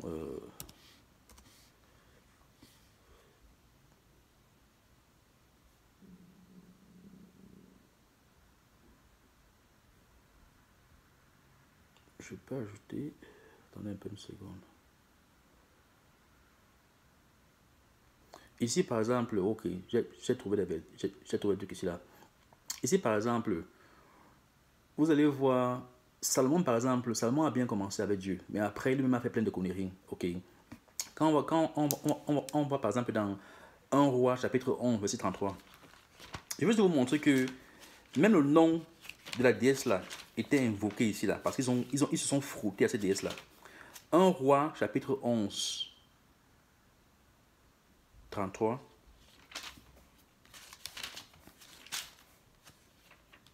Un roi, chapitre 11, verset 33. Il y a plusieurs versets, mais je vais juste vous montrer.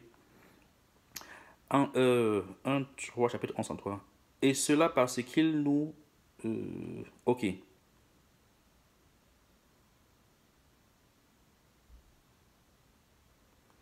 Ici, là. verset 33, il dit, et cela parce qu'ils m'ont abandonné et se sont prosternés devant Astarté, divinité des Sidoniens, devant Kem. Il y avait plusieurs dieux. Il y avait Astarté, divinité des Sidoniens, devant Kemosh, dieu de Moab, et devant Milcom, dieu des fils d'Amon, et parce qu'ils n'ont point marché dans mes voies pour faire ce qu'il est droit et à mes yeux, et pour observer mes lois et mes ordonnances, comme l'a fait David, père de Salomon. Vous voyez. Ça, c'est 1 Roi, chapitre 11, verset 33. Il y a plusieurs passages. Mais je voulais vous montrer que ici, là, on parle de Astarté. C'est la même déesse que j'ai lue dans vos livres séculiers.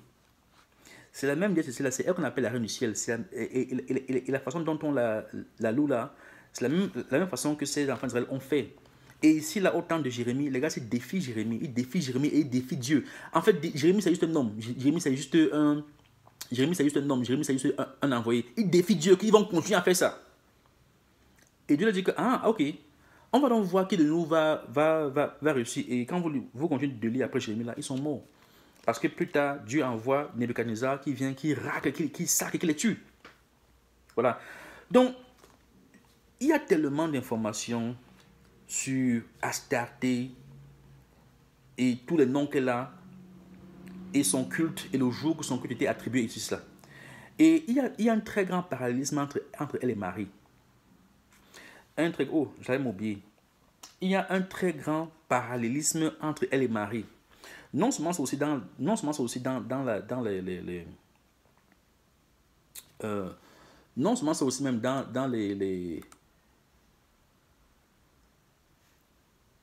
la légende.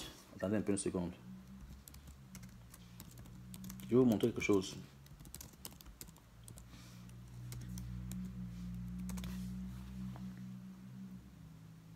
Non seulement ça aussi même dans la légende.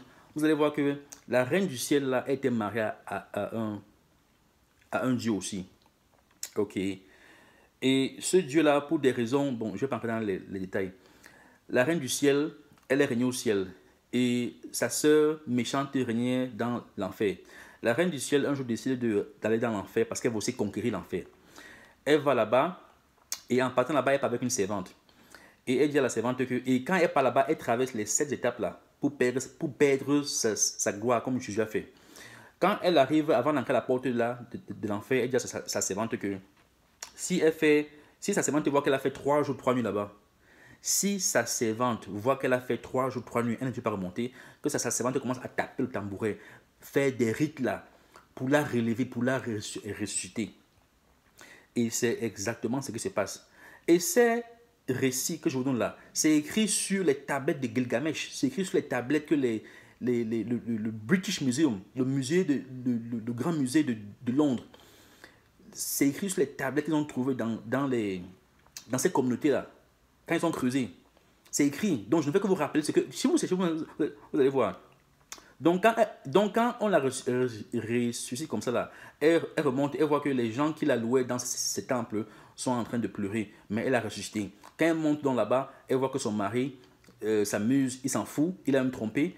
Maintenant, mais malheureusement, comme on l'a ressuscité là, il faut que quelqu'un la remplace dans l'enfer. Maintenant, elle décide que son mari va rentrer là-bas. Et son mari, maintenant, quand il rentre là-bas plus tard, après, la sœur de Ishtar, maintenant, tombe d'accord que 6 mois dans l'année, elle va aller dans l'enfer à la place du mari de sa sœur. Et son mari là, c'est lui qui s'appelle Tammuz. C'est lui qui s'appelle Tammuz. C'est lui qui s'appelle Tammuz. Et comme on a lu dans le livre séculaire que je vous ai montré, l'article séculaire que je vous ai montré sur Internet, ces contes-là vont jusqu'à l'Empire sumérien, qui est plus ou moins au temps d'Adam et Ève. Et ça ressurgit encore au temps de Nimrod, à la tour de Babel. Et ça continue de traverser, ça part de culture en culture, de pays en pays, de territoire en territoire, et consomme, même jusqu'à présent, même ici, là, c'est ici. Mais là, je vous montre comment ça a infiltré l'Église. C'est pour ça que la Bible dit que, Dieu dit que la bête qui sort des eaux, la petite qu'on va changer les temps et la loi. C'est pour ça que l'église, à un moment donné, va tomber. Tu comprends pourquoi ça va tomber? Parce que, comme Paul a dit, elle va tomber. Parce que le malin, c'est tellement ancré dans l'église, au point où, avant que je n'arrive là-bas, laissons là-bas faire un truc. Donc, j'ai parlé de Tammuz, qui était le mari, en même temps le fils de la reine du ciel. Là. Elle est son mari et son fils en même temps.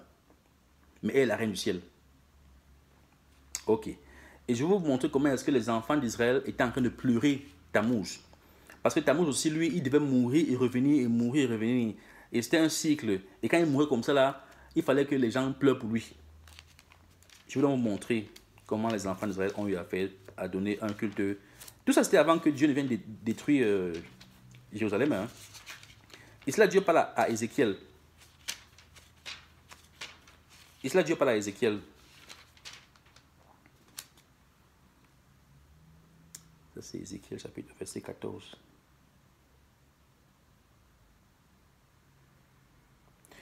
Et cela, Dieu parle à Ézéchiel. Ézéchiel faisait partie des gens, parce que Israël était divisé en deux. Il y avait Israël du nord et du sud. Et dans Israël du sud, c'est là où il y avait Jérusalem. Et il y avait la tribu de Juda, Benjamin et les Lévites. Au nord, là-bas, c'était les enfants d'Éphraïm qui étaient avec tous les autres tribus. Mais le nord avait été conquis par la Syrie. Ok, donc ils sont partis en captivité, bien avant même que Babylone ne vienne conquérir le sud, Jérusalem. Et Ézéchiel faisait partie des gens qui étaient partis avec les captifs au nord. Et de là-bas, donc, Dieu lui montre des visions. Dieu, lui aussi, c'est un prophète, mais lui, il est parti avec les gens du nord. Dieu lui montre les visions. Dieu maintenant l'amène par l'esprit et lui montre les sacrilèges que les enfants d'Israël sont en train de faire. Ils sont en train de faire, ou ils sont en train de faire au temple. Donc, ici, là.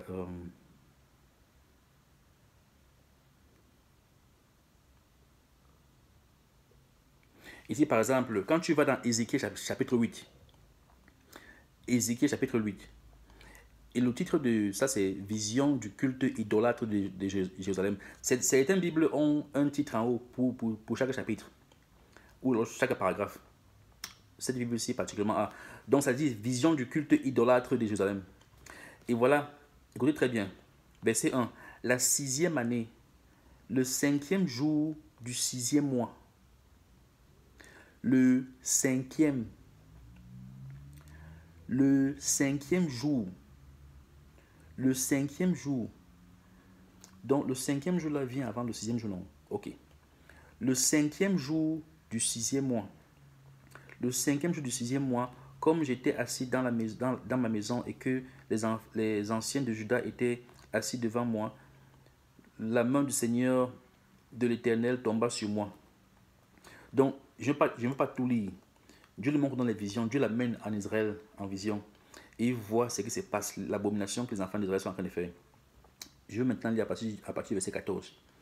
Il me conduisit à l'entrée de la porte de la maison de l'Éternel, à l'entrée du temple, le temple de l'Éternel que Salomon a construit, du côté du septentrion, du côté de l'Est. Et voici, il y avait, et quand du côté de l'Est, c'est quoi? C'est là où le soleil se lève. C'est là où le soleil se lève. Et voici, il y avait là des femmes assises qui pleuraient Tammuz. Et il me dit, vois-tu, fils de l'homme, tu verras encore d'autres abominations plus grandes que celle-ci. Il continue de lui dire, mais là, je voulais vous montrer le culte que les enfants d'Israël donnaient à Tammuz devant la maison de Dieu. Tammuz. Retenez, quand vous lisez le début du chapitre là, il parle de cela, le 5e jour du 6e mois. Le 6e mois, c'est là. Ce n'est pas juin, comme je vous ai expliqué. Eux commençaient l'année au printemps. Donc c'était mars, avril, mai, juin, juillet, août était le 6e mois. Le 5e jour du 6e mois, donc le jour avant le 6e jour là, il commençait déjà à pleurer pour Tammuz. Je vous ramène maintenant dans les textes. Je vous ai montré. Laissez-moi encore vous montrer ça.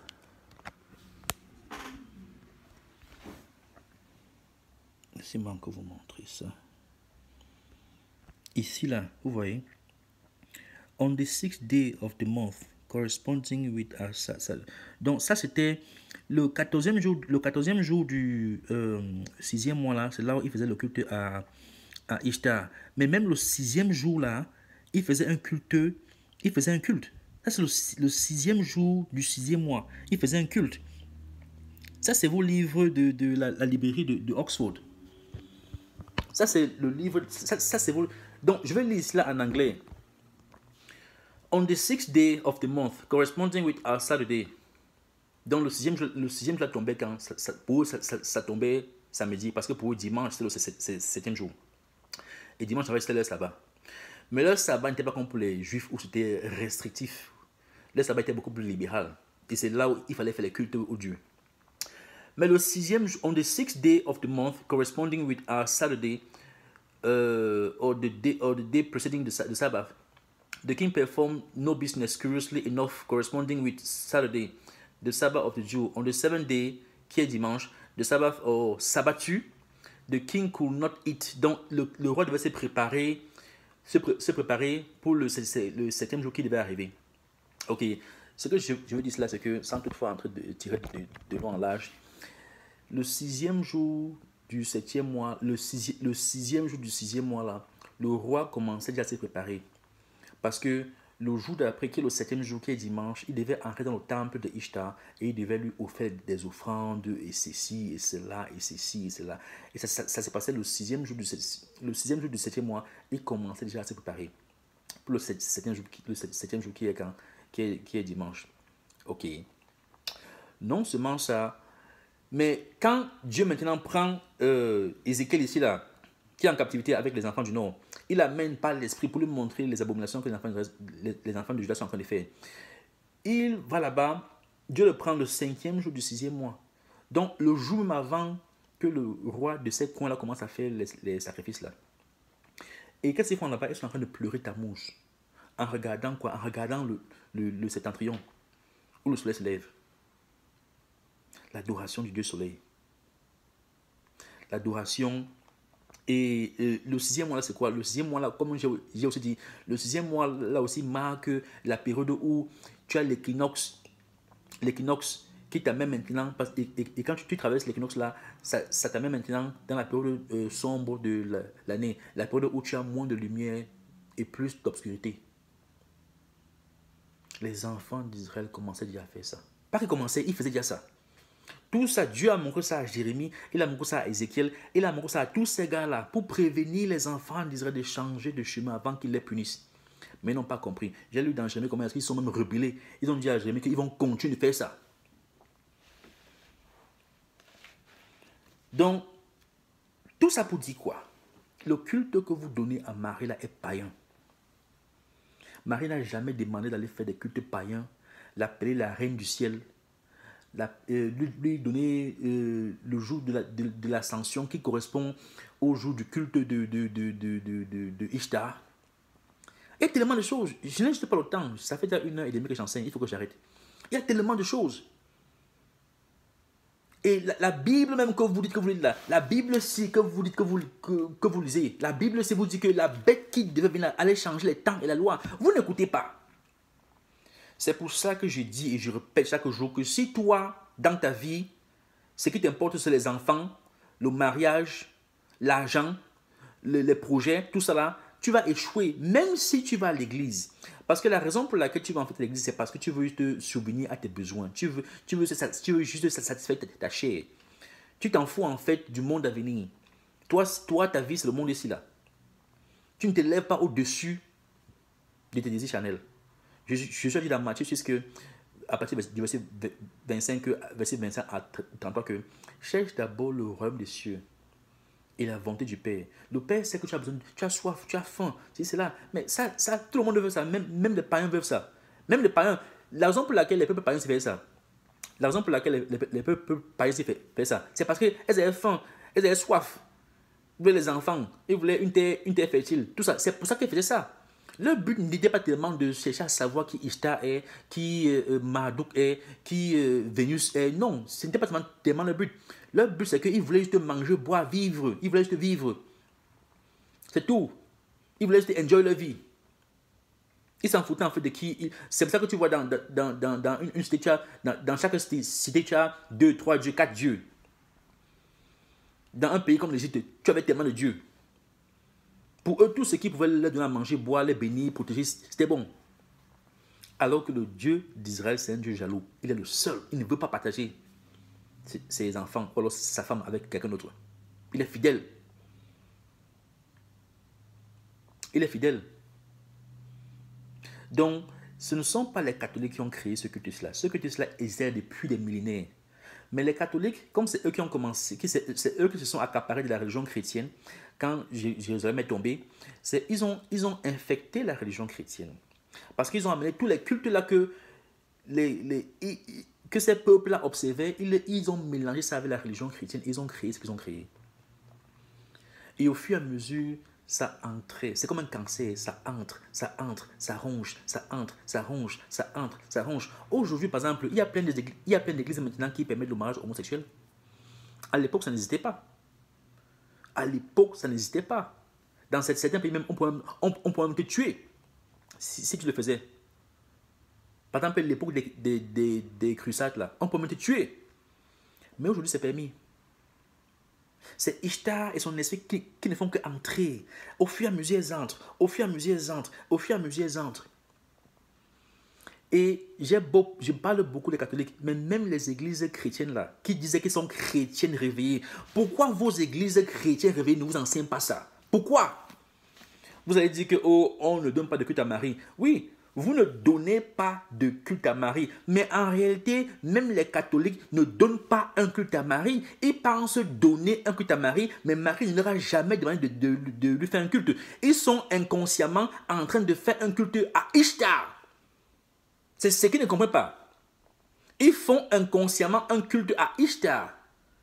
Mais vous aussi, les chrétiens réveillés, les baptistes, protestants, témoins de Jéhovah, c'est cela. Vous aussi, vous donnez un culte à Ishtar. Comment est-ce que vous donnez un culte à Ishtar? Le jour qu'on choisit là, pour la Pâque, vous savez comment on détermine le jour là? Je n'ai pas le temps de faire ça maintenant. Je vais toucher ça peut-être la prochaine fois, Dieu voulant. Vous savez comment on détermine le jour là? Vous savez comment on détermine le jour pour donner le jour de la Pâque là? Les chrétiens, les chrétiens modernes, dérivés des chrétiens originaux, bon, qu'on dit originaux, parce qu'aujourd'hui, quand on parle de la chrétienté, on a tendance à commencer avec les Romains qui ont pris ça en charge. On commence avec Constantine. Donc, disons, l'empereur Constantin et ses agents, c'est eux qui nous ont donné ces cultes-là. C'est eux qui ont déterminé comment est-ce qu'il faut calculer la Pâque. Ils ne calculent pas ça comme les Juifs calculent la Pâque. Je répète, ils ne calculent pas ça comme les Juifs calculent la Pâque. Eux, ils ont trouvé leur façon à eux de faire la Pâque. Et ça a trait à la lune. Ça a trait à la lune. Ça encore, c'est connecté avec Ishtar. Donc, vous allez me dire que, oh non, on ne célèbre pas Marie. Comme je dis, même les catholiques ne célèbrent pas Marie. Ils pensent célébrer Marie, mais ils célèbrent en fait Ishtar. Vous-même aussi dans les religions, soit dans le réveil là, vous célébrez Ishtar. Votre Pâque là, votre Pâque que vous célébrez là, la date là, c'est Ishtar. C'est calculé par le calendrier d'Ishtar. Vous célébrez Noël. Noël, qui est la résurrection ou alors Noël qui est la résurrection ou alors la naissance ou la résurrection de je ne sais quoi, du Dieu Soleil. Mais le Dieu Soleil là, parce que ici là quand on lit dans Ézéchiel là, les femmes qui pleuraient Tammuz là, en regardant l'Est, c'est là où le soleil vient. Mais la période là où elle pleure le soleil là, c'est là où le soleil est en train de descendre dans les enfers. C'est la période où le jour commence à être plus long, le jour commence à être moins long que la nuit. Donc la nuit domine. Donc elles sont en train de pleurer parce qu'elle est en train de mourir. Et vers Noël là, ils sont en train de célébrer sa renaissance. Parce qu'ils savent que là maintenant, il est en train de monter parce que là maintenant, la nuit maintenant commence à diminuer et les jours commencent à augmenter. Donc c'est le même Dieu que vous louez toute l'année. Donc, si tu me dis que non, non, non, non, on ne se lève pas, on ne fait pas un culte à Marie, ce n'est pas Marie. On a pris l'image de Marie, on l'a mis devant, mais derrière, c'est un démon que vous êtes en train de faire. Donc, que ce soit les catholiques, que ce soit les protestants, que ce soit les adventistes, que ce soit les témoins de Jéhovah, que ce soit tous ces gars-là, vous célébrez Ishtar. Même les musulmans célèbrent Ishtar. Vous célébrez tous Ishtar. Faites vos recherches. Pourquoi vos églises ne vous enseignent pas ça? Pourquoi?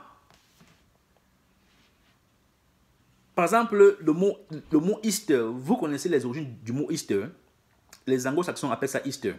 Les anglo-saxons appellent ça Easter parce que c'est la même période dans laquelle eux déjà célébraient la période là où les Juifs célèbrent leur Pâques là, plus ou moins, mars, avril là. Ok. C'est plus ou moins la période là que les pays anglo-saxons là avaient déjà un culte des siècles, des millénaires avant, consacré à Ishtar. Parce que c'est aussi là où c'est aussi une période où on fait des récoltes. Le début de l'année. C'est aussi une période où on fait des récoltes. Même les Juifs avaient des récoltes. Les Juifs avaient leurs fêtes qui donnaient, leurs fêtes et les sacrifices qui donnaient à Dieu. Mais les peuples aussi d'ailleurs aussi avaient aussi les fêtes pendant ces périodes-là. Ce n'est pas seulement en août. Comme je dis, c'était dans l'année, c'était relié avec les saisons, c'était relié avec... Donc, il y a des parallélismes entre les cultes juifs et les cultes païens. La différence, c'est que c'est à qui est-ce que tu donnes le culte. Mais la façon aussi à qui tu donnes le culte est important. Parce que tu peux dire que oh, moi, je célèbre Jésus-Christ. Je m'en fous que c'est le 25. Mais le jour du 25, c'est un jour satanique. Ce n'est pas un jour... Donc, Dieu ne peut pas accepter. Dieu est pur, il ne peut pas accepter. Il a demandé aux enfants d'Israël de se séparer de ça. Ce n'est pas parce que Jésus est mort, il est ressuscité que maintenant on peut rentrer dans les mêmes conneries pour lesquelles il a demandé de ne plus faire.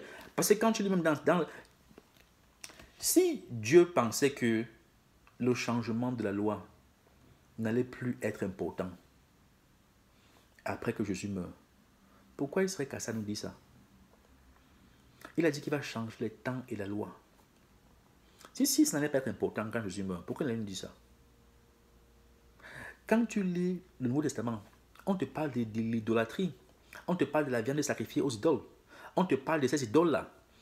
Quand les apôtres là ont commencé, surtout Paul, je n'ai pas le temps de lire ça maintenant. Quand Paul a commencé à partir prêcher aux étrangers, il leur a demandé, parmi les choses qu'il a demandé de faire, c'est de laisser l'idolâtrie. Paul n'a pas dit que amenez l'idolâtrie que vous avez fait là, mélangez ça avec la parole de Dieu. Non, il a dit de se séparer de l'idolâtrie. Paul a dit, séparez-vous de l'idolâtrie. C'est ce qu'il a dit. C'est dans vos livres. Paul demande de se séparer de l'idolâtrie. Ça c'est le Nouveau Testament, non? Ça s'appelle la mort de Jésus-Christ, non? Alors, séparez-vous. Il n'a pas dit prenez l'idolâtrie, prenez la parole de Dieu, mélangez et faites une nouvelle religion. Et choisissez exactement les jours où il fallait faire les sacrifices là, à ces dieux-là. Et donner les titres à Marie que reine des cieux. Marie vous a dit qu'elle est reine de quel cieux? Marie est morte, elle attend son jour. Donc voilà d'où votre assomption vient. Et ce n'est pas seulement l'assomption, comme je dis. Même les gens qui croient là, qui ne louent pas Marie là, vous-même, vous êtes dans la même sauce. L'assomption, le 25 décembre, le jour que vous faites votre Pâques là-haut, et beaucoup d'autres soirs. Parce que quand tu rates déjà la Pâques, si tu rates le jour de la Pâques, ça veut dire que tu rates même le jour de la Pentecôte. Parce que la Pentecôte là vient 50 jours après le dimanche de la Pâques là. 50 jours.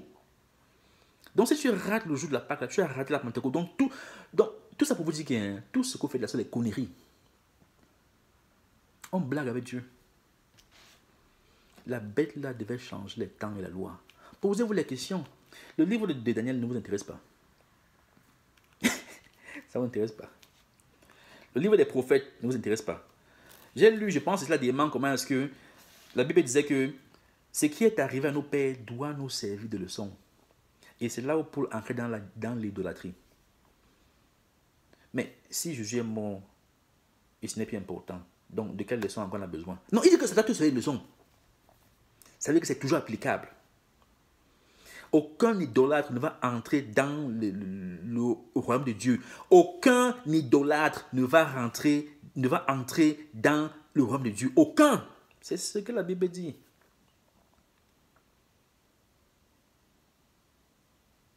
Donc, cessez d'aller à l'église pour chercher les maris, pour chercher les femmes, pour chercher les enfants. Dieu sait que vous avez besoin de ça. Et même les païens ont besoin de ça. Même les animaux veulent ça. L'animal veut avoir une femelle, il va avoir des petits, il veut manger, il veut boire, il veut dormir. Tout le monde veut ça. Mais ce qui te rend exceptionnel, c'est que tu t'intéresses à la volonté de Dieu. Tu veux comprendre, tu veux être au-dessus de l'animal, au-dessus de l'être animal. C'est pour ça que Dieu n'aura aucun problème à brûler la majorité des hommes sur terre. Il n'aura aucun problème parce que pour eux, ce sont des animaux qui n'ont jamais évolué pour atteindre le stade de l'homme qu'il a créé, l'homme original, fait à l'image de Christ. Il n'aura aucun problème à vous brûler, aucun. Et beaucoup parmi vous sont entrés dans les églises. Beaucoup. Beaucoup. C'est pour ça que je dis que la voie qui amène au paradis, là, c'est petite comme ça, là. Pour l'enfer, c'est comme ça. Et beaucoup sont en train de partir à l'intérieur. Donc, ce n'est pas que les catholiques, c'est toute la religion chrétienne. Donc, quand je parle là, ce sont des messages pour toute la religion chrétienne. Et pour ceux qui ne sont pas chrétiens, qui sont intéressés. Parce que même les musulmans là célèbrent Ishtar. Ils célèbrent. Eux aussi, ils dealent avec les affaires de lune là. Ils célèbrent.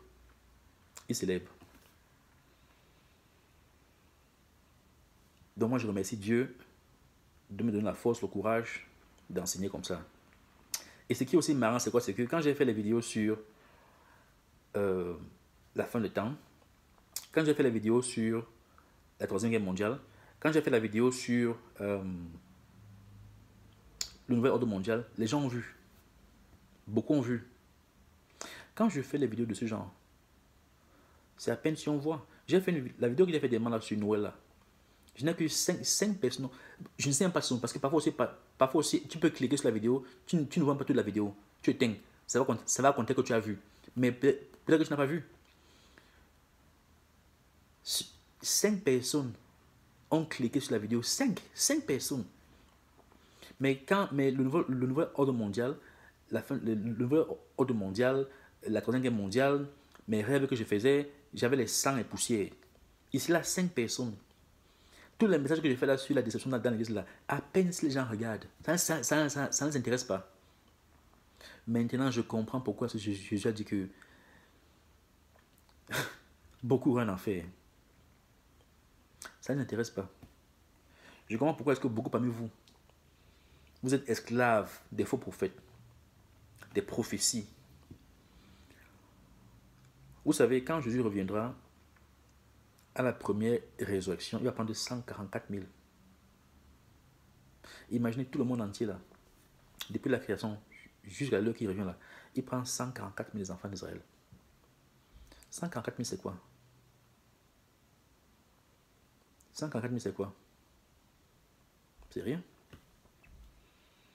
Ça veut dire quoi? Ça veut dire que Jésus n'a pas besoin de la majorité de vous là qui êtes chrétiens là. Il n'a pas besoin de vous. Parce que vous êtes des blagueurs. Moi-même qui parle là, je suis un blagueur. On blague. On doit. Avec le travail que je fais là, je trouve que je ne fais pas assez. Avec le travail que je fais là, je trouve que je ne fais pas assez.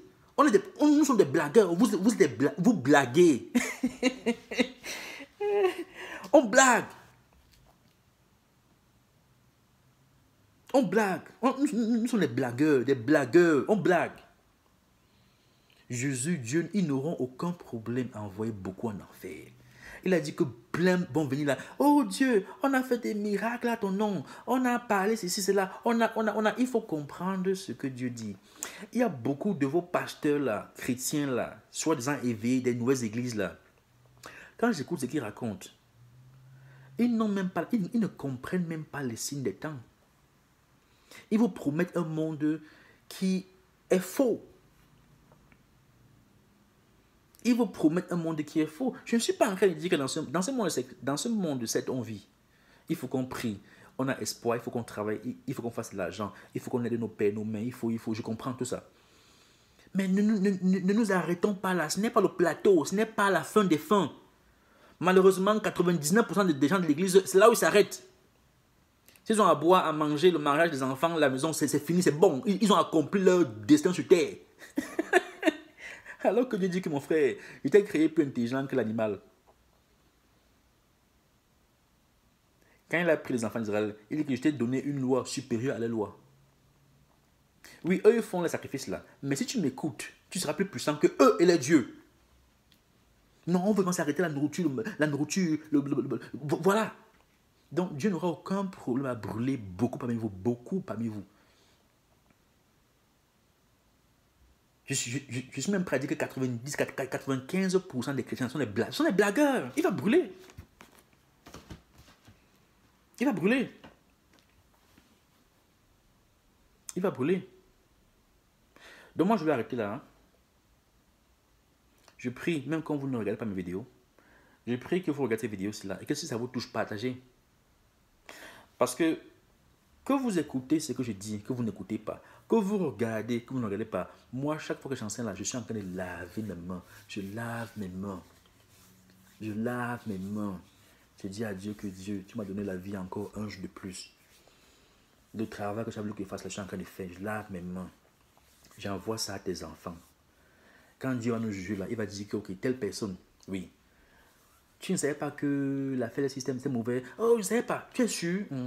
Max, je t'avais demandé d'envoyer, non? Oui, j'ai envoyé. Tu es sûr? Ok, on part, regarde. Les anges l'écrivent. Quand on dit que les livres sont ouverts, ils vont ouvrir, ils vont regarder que oui, le 2 décembre 2018, Max a fait une vidéo sur ça, il a envoyé. Ok, Max, c'est bon. Le sang de la personne là n'est pas dans tes mains. Toi maintenant, tu as reçu le truc. Oui, je voyais les trucs de Max, mais Max, ok, va là-bas alors. C'est ce qui va se passer. Chaque jour que j'enseigne là, je lave mes mains. Je lave mes mains. On n'est plus à l'heure où c'est la blague. Donc moi j'enseigne. Regardez où. Ne regardez pas où. Continuez à suivre vos prêtres, vos pasteurs. Tout ce que je vous demande, c'est que les églises dans lesquelles vous allez, posez-vous des questions. Posez-vous des questions. Qu'est-ce qu'on m'enseigne là-bas? Cherche à savoir, cherche à comprendre. Prends la parole de Dieu au sérieux. Qu'est-ce qu'on m'enseigne là-bas? La Bible dit que la bête là va changer les temps et la loi. Ça veut dire que la loi, on va arriver à un niveau où on croit qu'on loue Dieu alors qu'on loue les démons. Donc Dieu t'a donné tout ça pour que tu te prépares, pour que tu poses des questions, pour que tu cherches, pour que tu ailles au-delà du matériel. Parce que si tu restes dans le matériel, tu seras comme les peuples païens là. Tu t'en fous de qui te bénit. Tu t'en fous. Tu veux manger, boire, faire, t'en fous. Alors que Dieu veut que tu ailles au-delà. Comment tu pourras connaître le vrai Dieu si tu n'es pas au-delà? Et le vrai Dieu, lui, il est rigoureux. Alors que les démons, eux, vont te séduire. Et ils savent que l'homme aime la séduction. L'argent, les femmes, le pouvoir. Dieu te donne l'argent, le pouvoir, la femme, mais il te donne ça de manière modérée. Et non seulement ça, c'est pour un but. Ce n'est pas pour te glorifier, ce n'est pas pour te sentir, ce n'est pas pour abuser. Non, non, non. Il te donne ça, mais de manière régularisée, modérée. Et non seulement ça, le royaume que Dieu nous promet par son Fils là, sera. La Bible dit que Jérusalem là sera une. Tu vas marcher sur l'or. Donc si vous croyez que vous êtes riche, même si c'est même question de richesse, vous n'êtes pas riche. La Jérusalem que Dieu va amener du ciel là, pour mettre sur terre là, tu vas marcher sur l'or, les pierres précieuses à gogo. À gogo, montre-moi une ville là sur terre qui n'a que les pierres précieuses. Il n'y a aucune.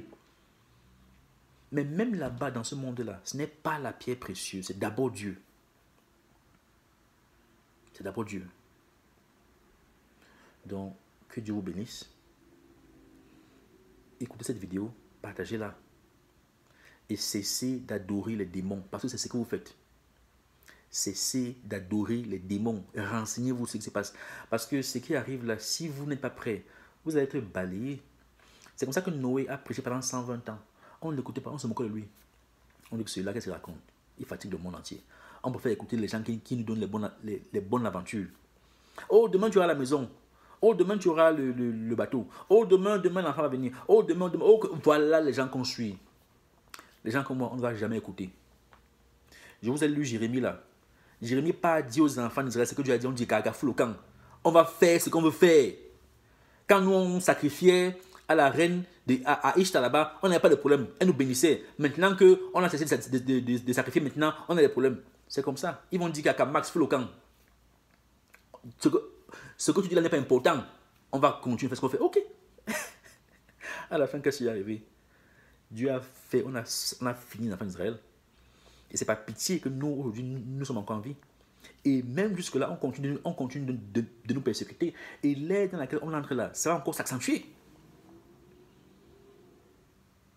Jésus revient. Nous sommes dans le dernier jubilé.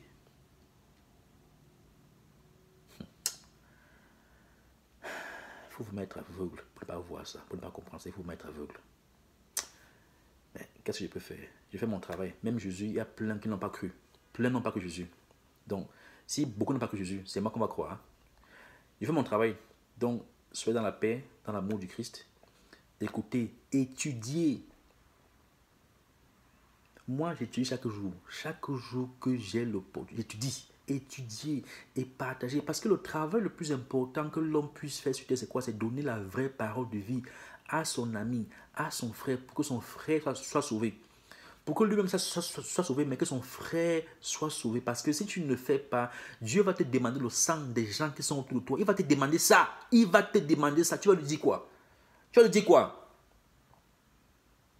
On pense qu'on vit, on vit à peine 30 ans, à peine 40 ans, après 50 ans, après on est mort. Après 60 ans, 70 ans, on est mort. L'espérance de vie au Cameroun, c'est combien? 45 ans pour les hommes. Je ne sais pas, 50 ans pour les femmes. Même ici, aux États-Unis, c'est quoi? 70 ans. C'est rien. C'est rien. Il faut voir combien de temps les gens vont vivre quand Jésus va revenir. C'est rien. Donc, que la paix de Christ soit avec vous. Et que Dieu vous aide. Merci. Bye.